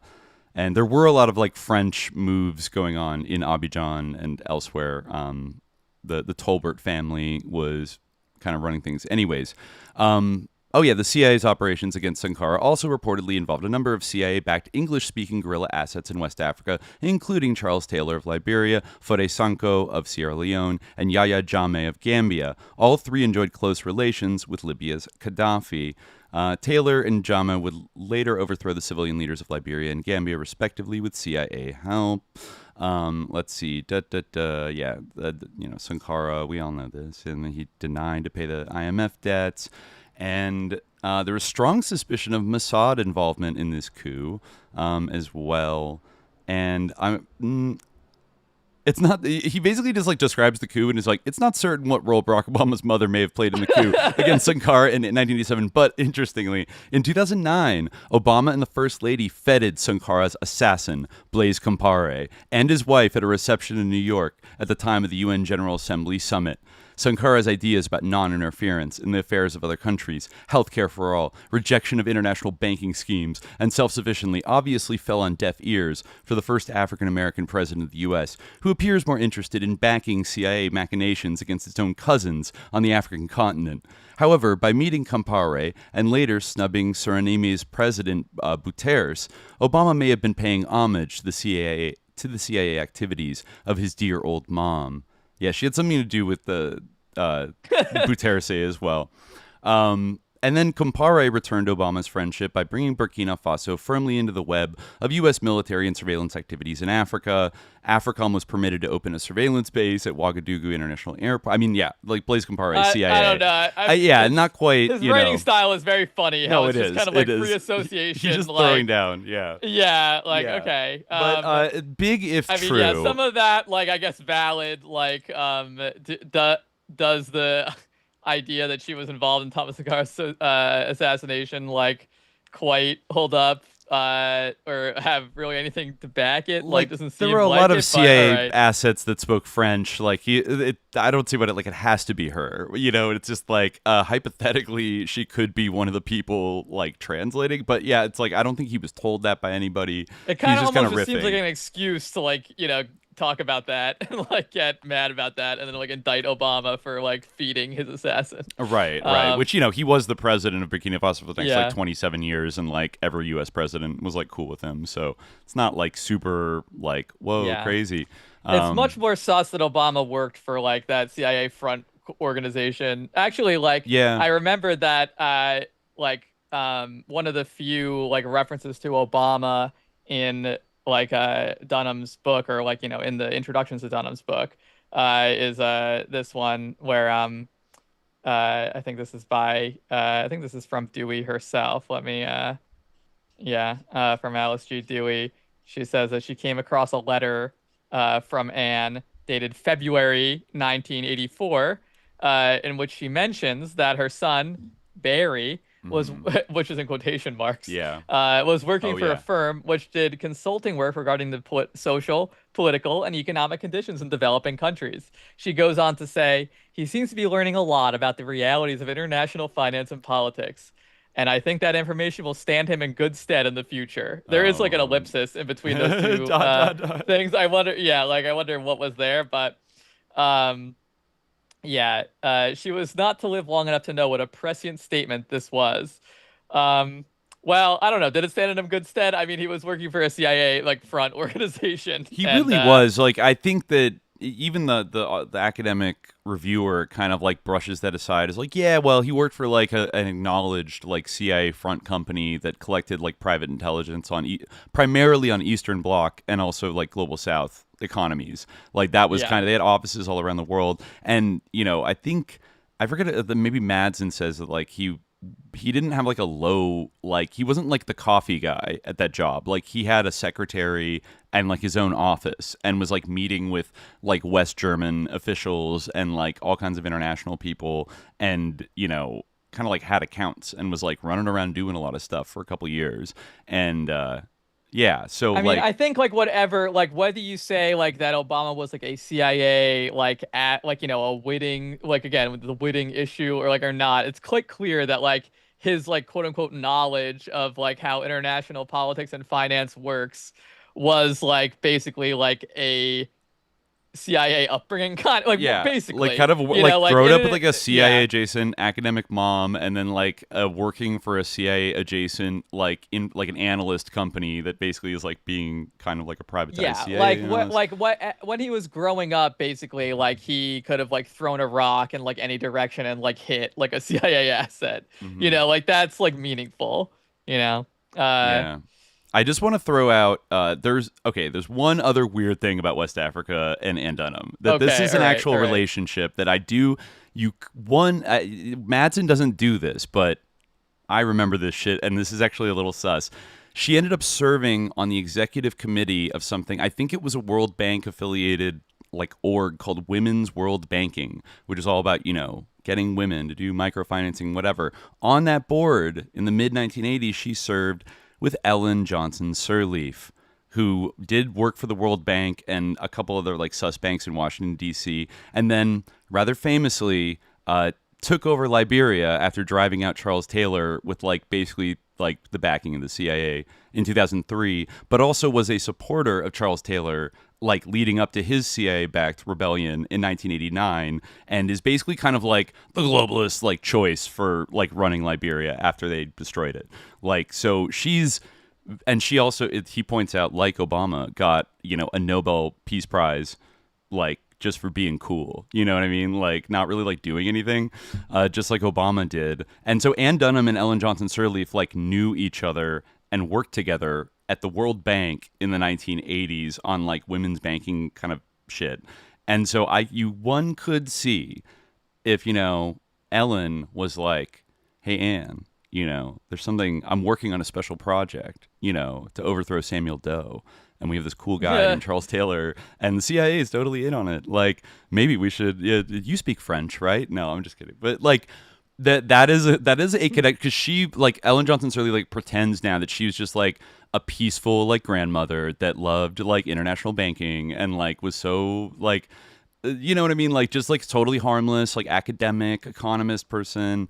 But she was like passing bags of money to like Charles Taylor and like 88 and 89, and then like when she was in the US, and then kind of like denying that like she ever did that, and like I had nothing to do with the Civil Wars, whatever. Anyways, that that's a friendship. I don't know what it means, but yeah, it is a little strange. I was surprised to see that.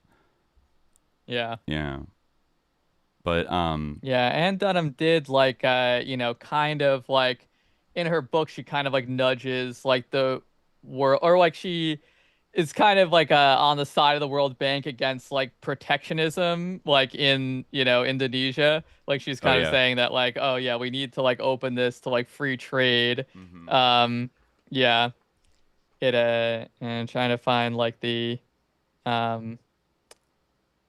relevant part, and this is her section on the impact of smuggling. And basically like kind of like she's an advocate for the importance of like deregulation. Naturally. For the most part, yeah. Okay. Well, hold on. Will you look for one more line I want to read? Ann Dunham helped lay the groundwork for the UN's Fourth World Conference on Women in September 1995. Present at the Beijing conference were Yunus, who's a Bangladeshi banker, Ellen Johnson Sirleaf, and First Lady Hillary Rodham Clinton, who addressed the delegates. By September 95, Ann was seriously ill with uterine cancer and died in November. So actually, that was 2 months before her death. She was doing like UN conferences with Ellen Johnson Sirleaf and Hillary Clinton, in China, interestingly. By the way, Chief Obama campaign backer George Soros maintained a close link with Ellen Johnson Sirleaf, a former vice president of Equator Bank in Washington, D.C. Equator Bank was later bought by HSBC, which was a key financial partner of Soros. More on that later. Did you find... you have the quote? Yeah. Go for it. She writes, the regulatory environment has had a varied impact on small and household metalworking enterprises. Small and household metalworking enterprises appear to have benefited from protection against competing imports in the form of import restrictions, tariffs, and taxes. Blacksmithing enterprises which make tools used in agriculture, horticulture, and forestry are accorded the greatest degree of protection. It may not be entirely coincidental that blacksmithing enterprises have also enjoyed the greatest increases in the number of enterprises, number of workers, and value added per enterprise. Coverage for small and household industries making other types of metal products is less complete. If it is the government's intention to protect these industries, the heavily protected category should be expanded to include knives, kitchenwares, and some additional types of workmen's tools. Import restrictions should be eliminated on capital goods needed by small and household metalworking enterprises, particularly files and rasps. So I guess she says to include like these industries in the protections, but she goes on. Blacksmiths would benefit if government procurement officers were required to buy their hand tools directly from smithing villages rather than through urban dealers or importers. This would not be difficult since there are blacksmithing villages in every province in the country.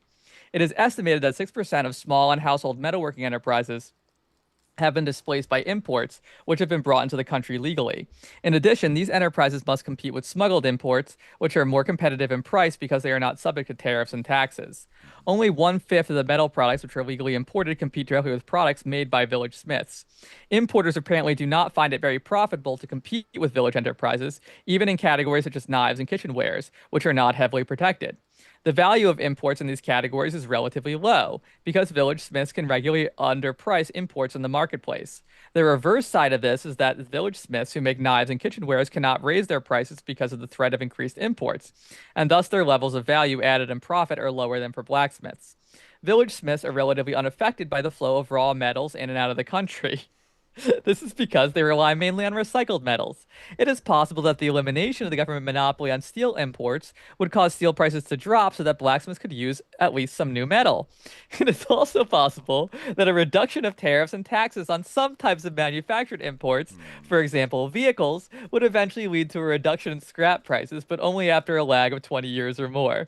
I don't know. I think that's what stuck out to me. Is that it's that one seems straight from the Ford the government Foundation. Monopoly on steel imports, like, maybe that could go away. And also, like, it doesn't seem such a big deal if, like, certain metals or like raw metals are flowing in and out of the country. That doesn't affect village smiths so much. So yeah, the 4/5. Yeah, but it's a little bit more nuanced to just be like to regulate everything.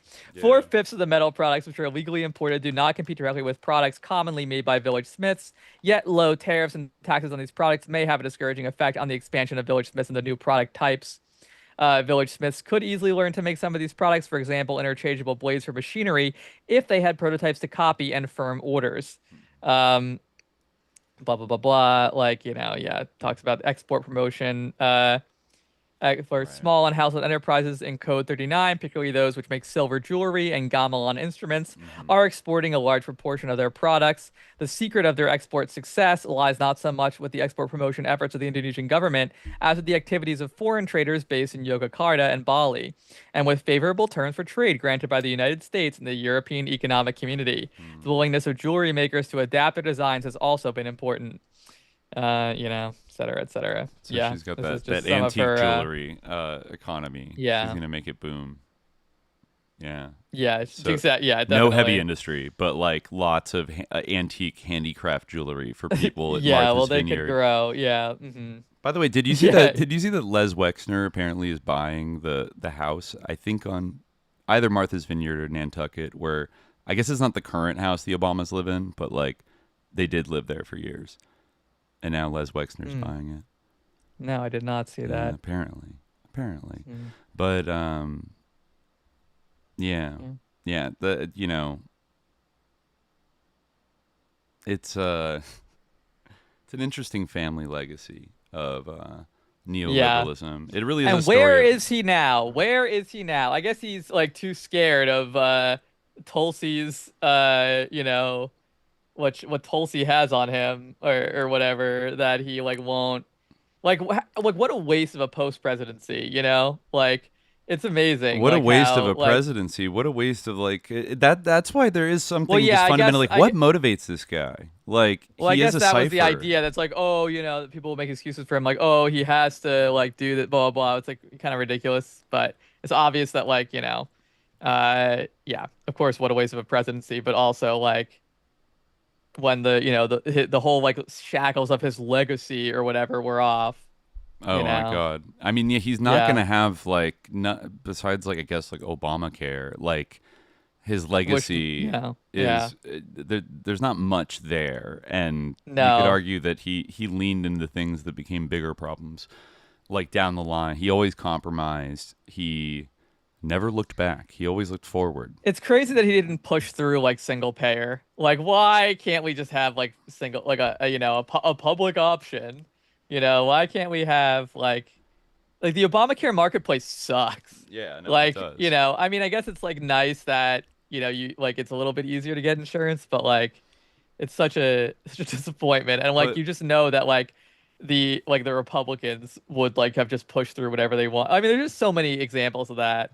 And I feel not to make this like in kind of like your bullshit party war situation, but it's good. That's like it's still like ridiculous. No, but how shitty the Democrats are. I do feel like he's he in a way he is a Manchurian candidate, just in the broad sense of being groomed absolutely. by growing up around these types of institutions and then moving up through all of them, whether it's the Punahou School or Occidental or Columbia or Harvard, or the CIA front company, or being a quote unquote community organizer. Like the values of that kind of like transnational, like technocratic elitist are like his values 100%. And I think it's funny, the right wing like often twists that thing that the academic said in the article about like this class has no like particular loyalty to like a country, like they kind of see themselves as like above and just like moving throughout they're a global citizen, right? That's like what people say. And I think that, like in a way that's like true about Obama, but not in, like his ancestors didn't die in the Civil War, so they're not Americans, like kind of way.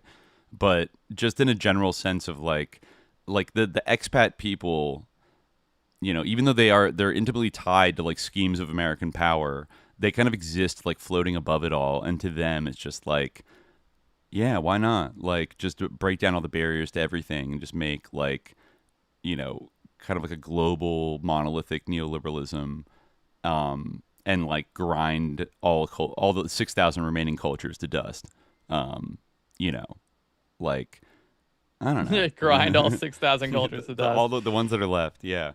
But you see they even wearing a friendly mask or an academic mask, like these people become agents of that process, whether they want to admit it or not. And I don't know how to reach somebody like Obama, and be like, bro, like you were sus. Like, what the fuck? And well, like what would he say? Remember people used to be like, oh, I'd love to get a beer with Obama. He's so fucking cool. He watches The Wire, Omar's his favorite character. Like people like thought he was like I remember meeting people in the Midwest that were like, oh, like I've met Obama before. Like, and like, oh, he's such like a normal, chill guy and like whatever. But like, I think that was, he was playing a part. People's ability to delude themselves is like incredibly like profound. I mean, we saw that a little bit with like the Tim Walz is my father thing, or even with like Kamala, like, and like people like they want to believe, they want to like be caught up in this, like, and I definitely agree, like that, like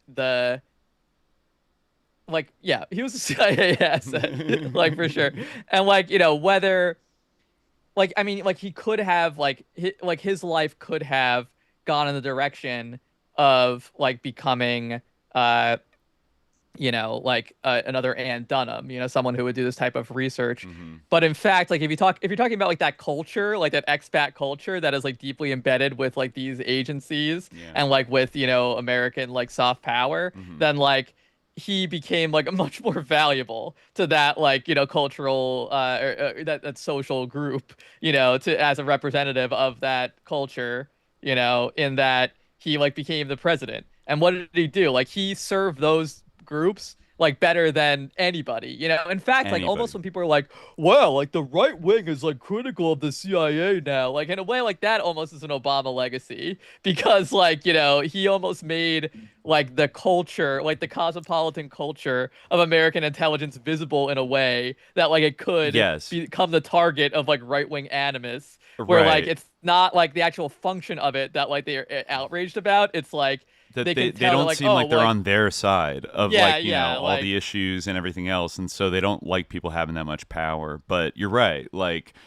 it's been a disaster like to have Obama making like the homeland like, oh, I'm a smart spy, like Zero Dark 30 ass fucking culture about spies being like actually really smart and sophisticated, and like. Ugh, like the romanticism in the culture. I'm really good at killing people. Yeah, I didn't expect it. Like you should have expected it, because like you were groomed to be exactly like a drone master. Like to be like the like geopolitical equivalent of like a bellhop with a pistol. Like it's pretty sus. It's highly sus. I guess the one thing that like when we could go longer, but the one thing that like I didn't read yet that I wanted to work in. I mean, this is kind of in the same vein of the Komarov thing, but I found this review by Michael R. Dove. First of all, like academic book reviews, like I hate how like they're still called book reviews. Like I don't even know what they should be called, but they're not reviews because like they always have, you can't like be critical in them at all, except like you can like maybe like very very gently like nudge like and say like, oh, like a missed opportunity, like, you know, like Right. you have to be Everything's very like very a very cosign now. Like it has to be exactly, like positive. basically, yeah, it has to be positive. And this is by someone who's like, this is my dear friend, like, and you know, yeah, I knew Dr. Dunham as a friend and colleague for many years before her death. You know, I've been studying Indonesia since 1974. I was long affiliated with the East-West Center and University of Hawaii, as was Dr. Dunham.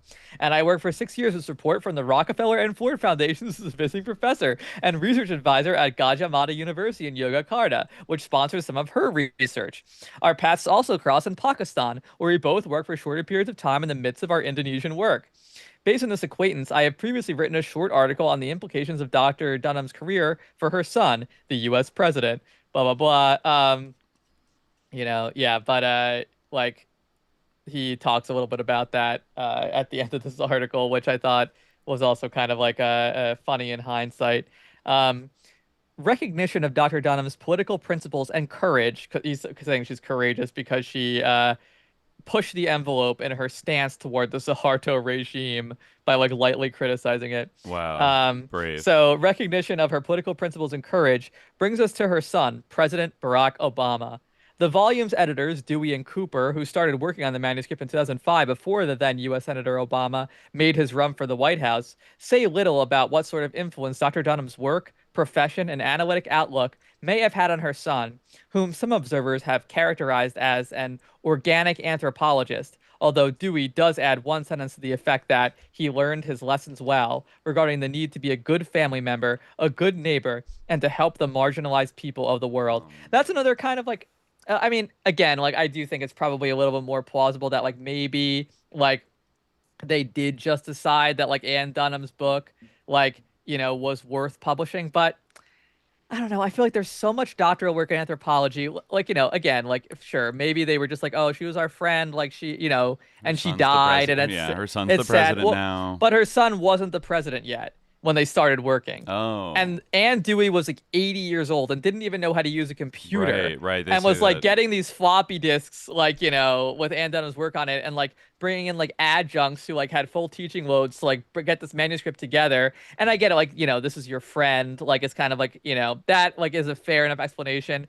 But it is in a way like a little bit sus. After Obama gives his like big speech, you know, 2004, like we're a purple nation or like whatever. So he's on the radar. This is like 2004, it's kind 2005. of like ramping up, you know, the Obama like, you know, yeah, but. Yeah, people still didn't think that it was kind of crazy to think, oh, he's gonna like run for president and win. Yeah, because we had never had like, and his name was Barack Hussein Obama. Come on, yeah. Like he was black, which there had never been a black president before. I remember like, you know, when people said like Obama's gonna be president next, like I was like, America's way too racist for that to happen. I thought it was crazy, like that Obama would be president. Like after that speech. I thought it was crazy. I mean, I was in high school, so like, you know, that was like my high school. If he was CIA, like they would know that they would probably factor that in to like that would be one of the pluses of Obama running is that like you just wouldn't expect, even if you're a very like left-leaning person, like you would be kind of cynical about like, I don't know, like the Hillary Clinton, like she's gonna win, like there's no way. And then he starts winning, and then it's like, oh my god, like I guess like history kind of like is happening, like oh, what this is fucking crazy. And you know, I mean, I think probably that was like organic considering they were up against the Clinton machine, you know, but I think there was a faction of like national security people that he was huddled around Obama early, right? Yeah, he was a known quantity to certain people, and like, yeah, like that. Yeah, definitely. Like he was a known quantity, and like they like John Brennan was his campaign national security advisor, like pretty fucking early, and then you had these Chicago boys like all coming around him, and like then they like even the early tech stuff was so like cutting edge that it's a little suspicious. And I don't know, like to be able to be a candidate like that and like convince Democrats in 2008 to like not support Hillary Clinton, like is actually kind of, because you know then it happened 8 years later, And though, we can't rule out certain things with Saint Bernard, but like maybe not as obviously like, this is CIA, like, like dark national security forces are like boosting his campaign. There's always rumors that Karl Rove was pumping money into the Bernie campaign just to like fuck up Hillary, Yeah. Which, like, I guess in the age of super PACs, like that could be a possibility, but at the same time, like, then you saw like the party be like, no, Hillary's gonna win, but like Obama gets like, actually, like, we're giving the kid a shot. Like, sorry, Hillary, you just like it's a kind of remarkable, even given his considerable political gifts. Like, it's given what he ended up doing, like pivoting, basically bringing in all the Clinton people, and then being like a really like and offering Hillary VP or Secretary of State, and then kind of teeing her up, and like no one was allowed to run against her. He's been the silent voice, like that. That's the thing. The only thing we hear like reports that like he called somebody up, and then like something big happens. It's like he called up every Democratic candidate in 2020, and then they all dropped out and endorsed Joe Biden, and then like he called up Biden, is like, get out of the race, and then he called like, who the fuck is this guy? Like, I mean, I get that he has clout now and he's ex-president, but like he's the last successful Democratic president. And then like the only time, like I feel like the only time he showed up in like the news during election year was like he went and like yelled at a bunch of like black men like volunteers about like that was so insane, about being misogynoir, whatever. Yeah. And that was the first time people kind of got mad at him. Like, I think his act, because you can only be absent so much, like. Yeah, he's like cospifying, like in his old age, like he's, he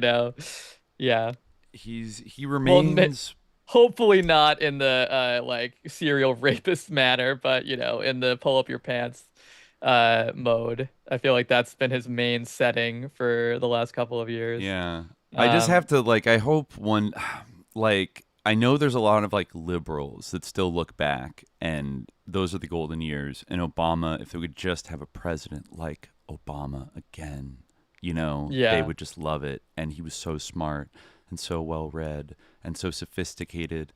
And like, we need to guys like convince them that he sucked and he was a war criminal. And like, even though, not as loudly as they're like not the gonna, Trump era. It's not possible to convince them, because like there's always this like dialectical like situation where one has to be right. Like exactly, like where it's like, well, are you like, is Kamala's thing of like, are you saying you want Donald Trump to win?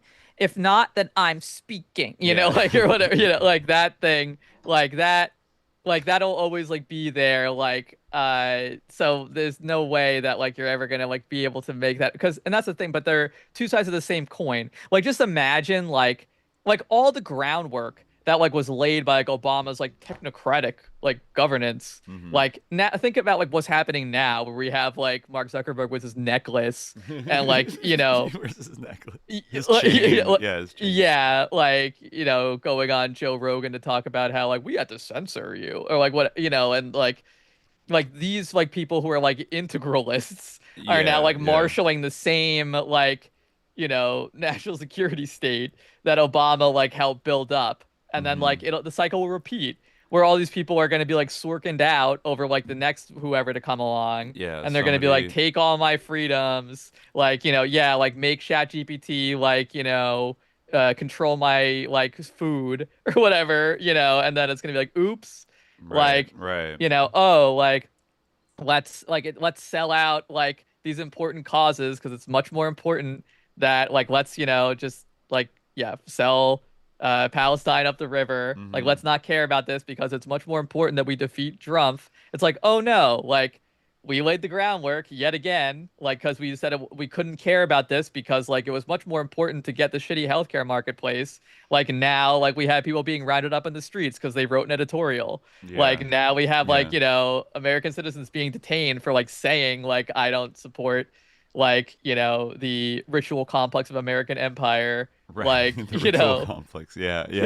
No, now that's being outlawed. And like Obama, we remember when like Obama had those troubling things where he started drone striking everybody, and then he started going after, I mean, admittedly sus WikiLeaks, but like his reaction to that, and the Snowden thing and all that other shit, like he became like a radically anti-transparency president, and then seemed actually comfortable a little bit with like people like getting kind of like boxed out of polite society for like talking, like up to the point where like Aaron Sorkin made a whole TV season about like an evil millennial journalist that was like reporting about war crimes like in Africa, and like it turns out he's a liar, shut the fuck up, and he gets like triumphantly fired. And you know, all the good characters are like just reporting what Obama tells them. There's like you know, they're eating out of his hand. And I don't know, people got lazy in those years because like Obama made it all look so sophisticated and nice, like, oh, you could trust him or whatever. But then he just built on the apparatus that George W. Bush had built, and then Trump like is now building a lot more on top of it.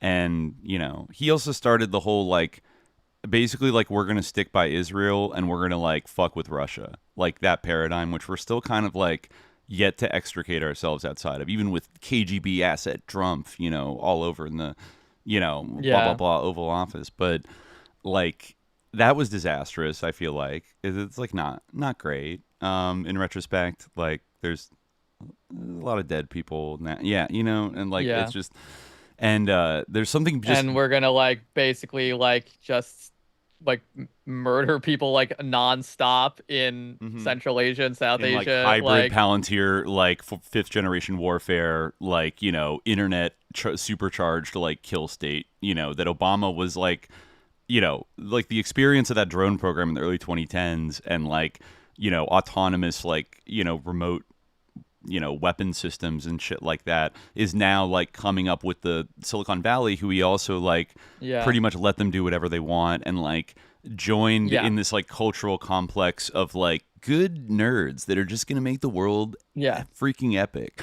And now we have like Elon Musk and like the AI god worshiper, like one-shotted fucking like ketamine Elon, CEOs. like, and Obama like would have been like bumping fists like back in the Obama era. And like is it that like Elon got like poisoned by like, you know, he got internet poisoned, like he read too much like right-wing slop like online? Probably kind of, but also no, probably he was always kind of like that. And like he was always on that trajectory. I mean, like like really in Elon's case, it's generational. Like his grandfather was like searching for like, you know, the lost city of like Aryan gold, like, you know, like was. It's like but he like he buys it. Like he does have that like ideology of like transnational elites, like transnational technocratic elites who know what's best for the rest of the world.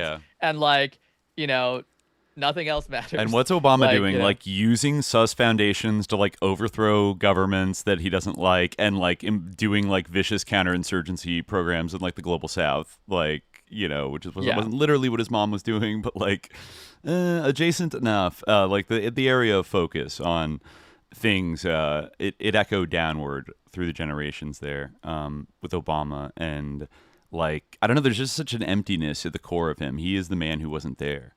Like, there's no there with him. It's like, who are you? I don't know if he knows. You know what I mean? And I mean, it's a perfect expat. To put a button on this, let me finish reading this, because like it really, like, you know, it sounds like a very sour note when you like think about this in the context of like Obama's actual presidency. So yeah. Anyway, like the editor's anticipation of this book slightly appealed to a wider audience beyond the confines of Anthropology is reflected in the fact that their preface is written with the non-specialists in mind.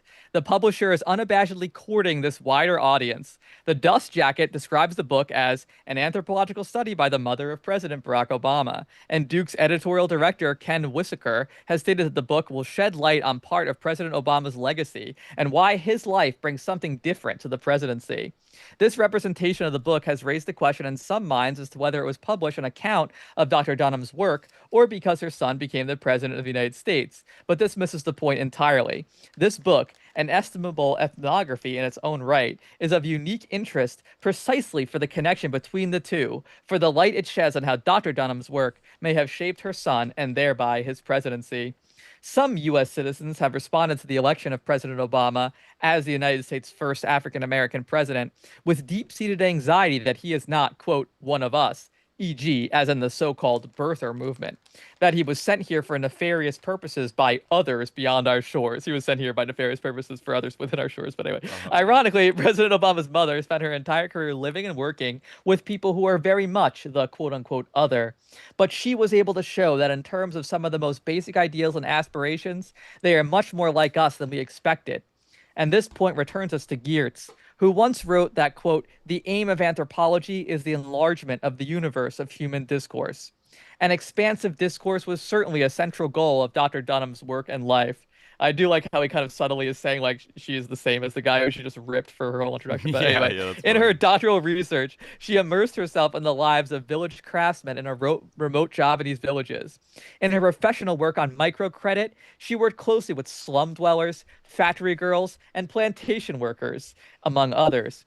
Her son, President Obama, has already demonstrated that he does not see quote unquote difference as an impediment to communication. And he is already perceived as having a remarkable ability to empathize with lives, aspirations, and hopes of people from different walks of life and even different nations. I like that she says he is perceived. Yeah, exactly. Critically. I was going to say the exact same thing. Like, yes, he might be perceived that way, but he also obviously does not value like people's lives. No, like anyway, they said it, not us. That this book is like shows how that's Barack is like she's Anne's son. Yeah. Like they're carrying the same torch, which means like it's like murdering people and counterinsurgency. Yeah.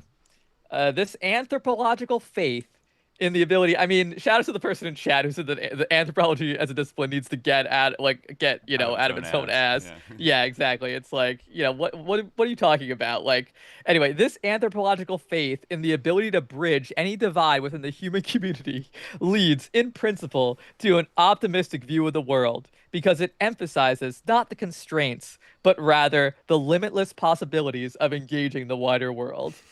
Well, he certainly engaged the wider world. Yeah, he engaged it all right. Yeah, but other people brought up the human terrain system in Afghanistan being kind of like, I think Madson says it's basically like a kind of modern, like technologically more sophisticated version of the type of anthropology that Ann Dunham and everybody else was doing in the global South. Like, that's interesting. Just like a continuation of the Project Camelot kind of program of tracking and mapping people and all that shit. Yeah. So in that sense. And so hopefully everyone out there felt the optimism and is feeling the optimism now, just looking back at, and here we are, like just basking in the glow of those amazing 8 years that we had, and look where they brought us. Right. What a wonderful situation we're in. Yeah, his brilliant understanding of how. Yeah, agreed. The only good anthropology is about how awful anthropology is. Yeah, that's true. Yes, that's very true. Yeah. But yeah, I guess it's about the only place you can leave it. Because that anthropology, rife with sustenance for generations, and it birthed us our first expat president, who. The first expat American president, who upheld the values of his subculture, I think, valiantly for them.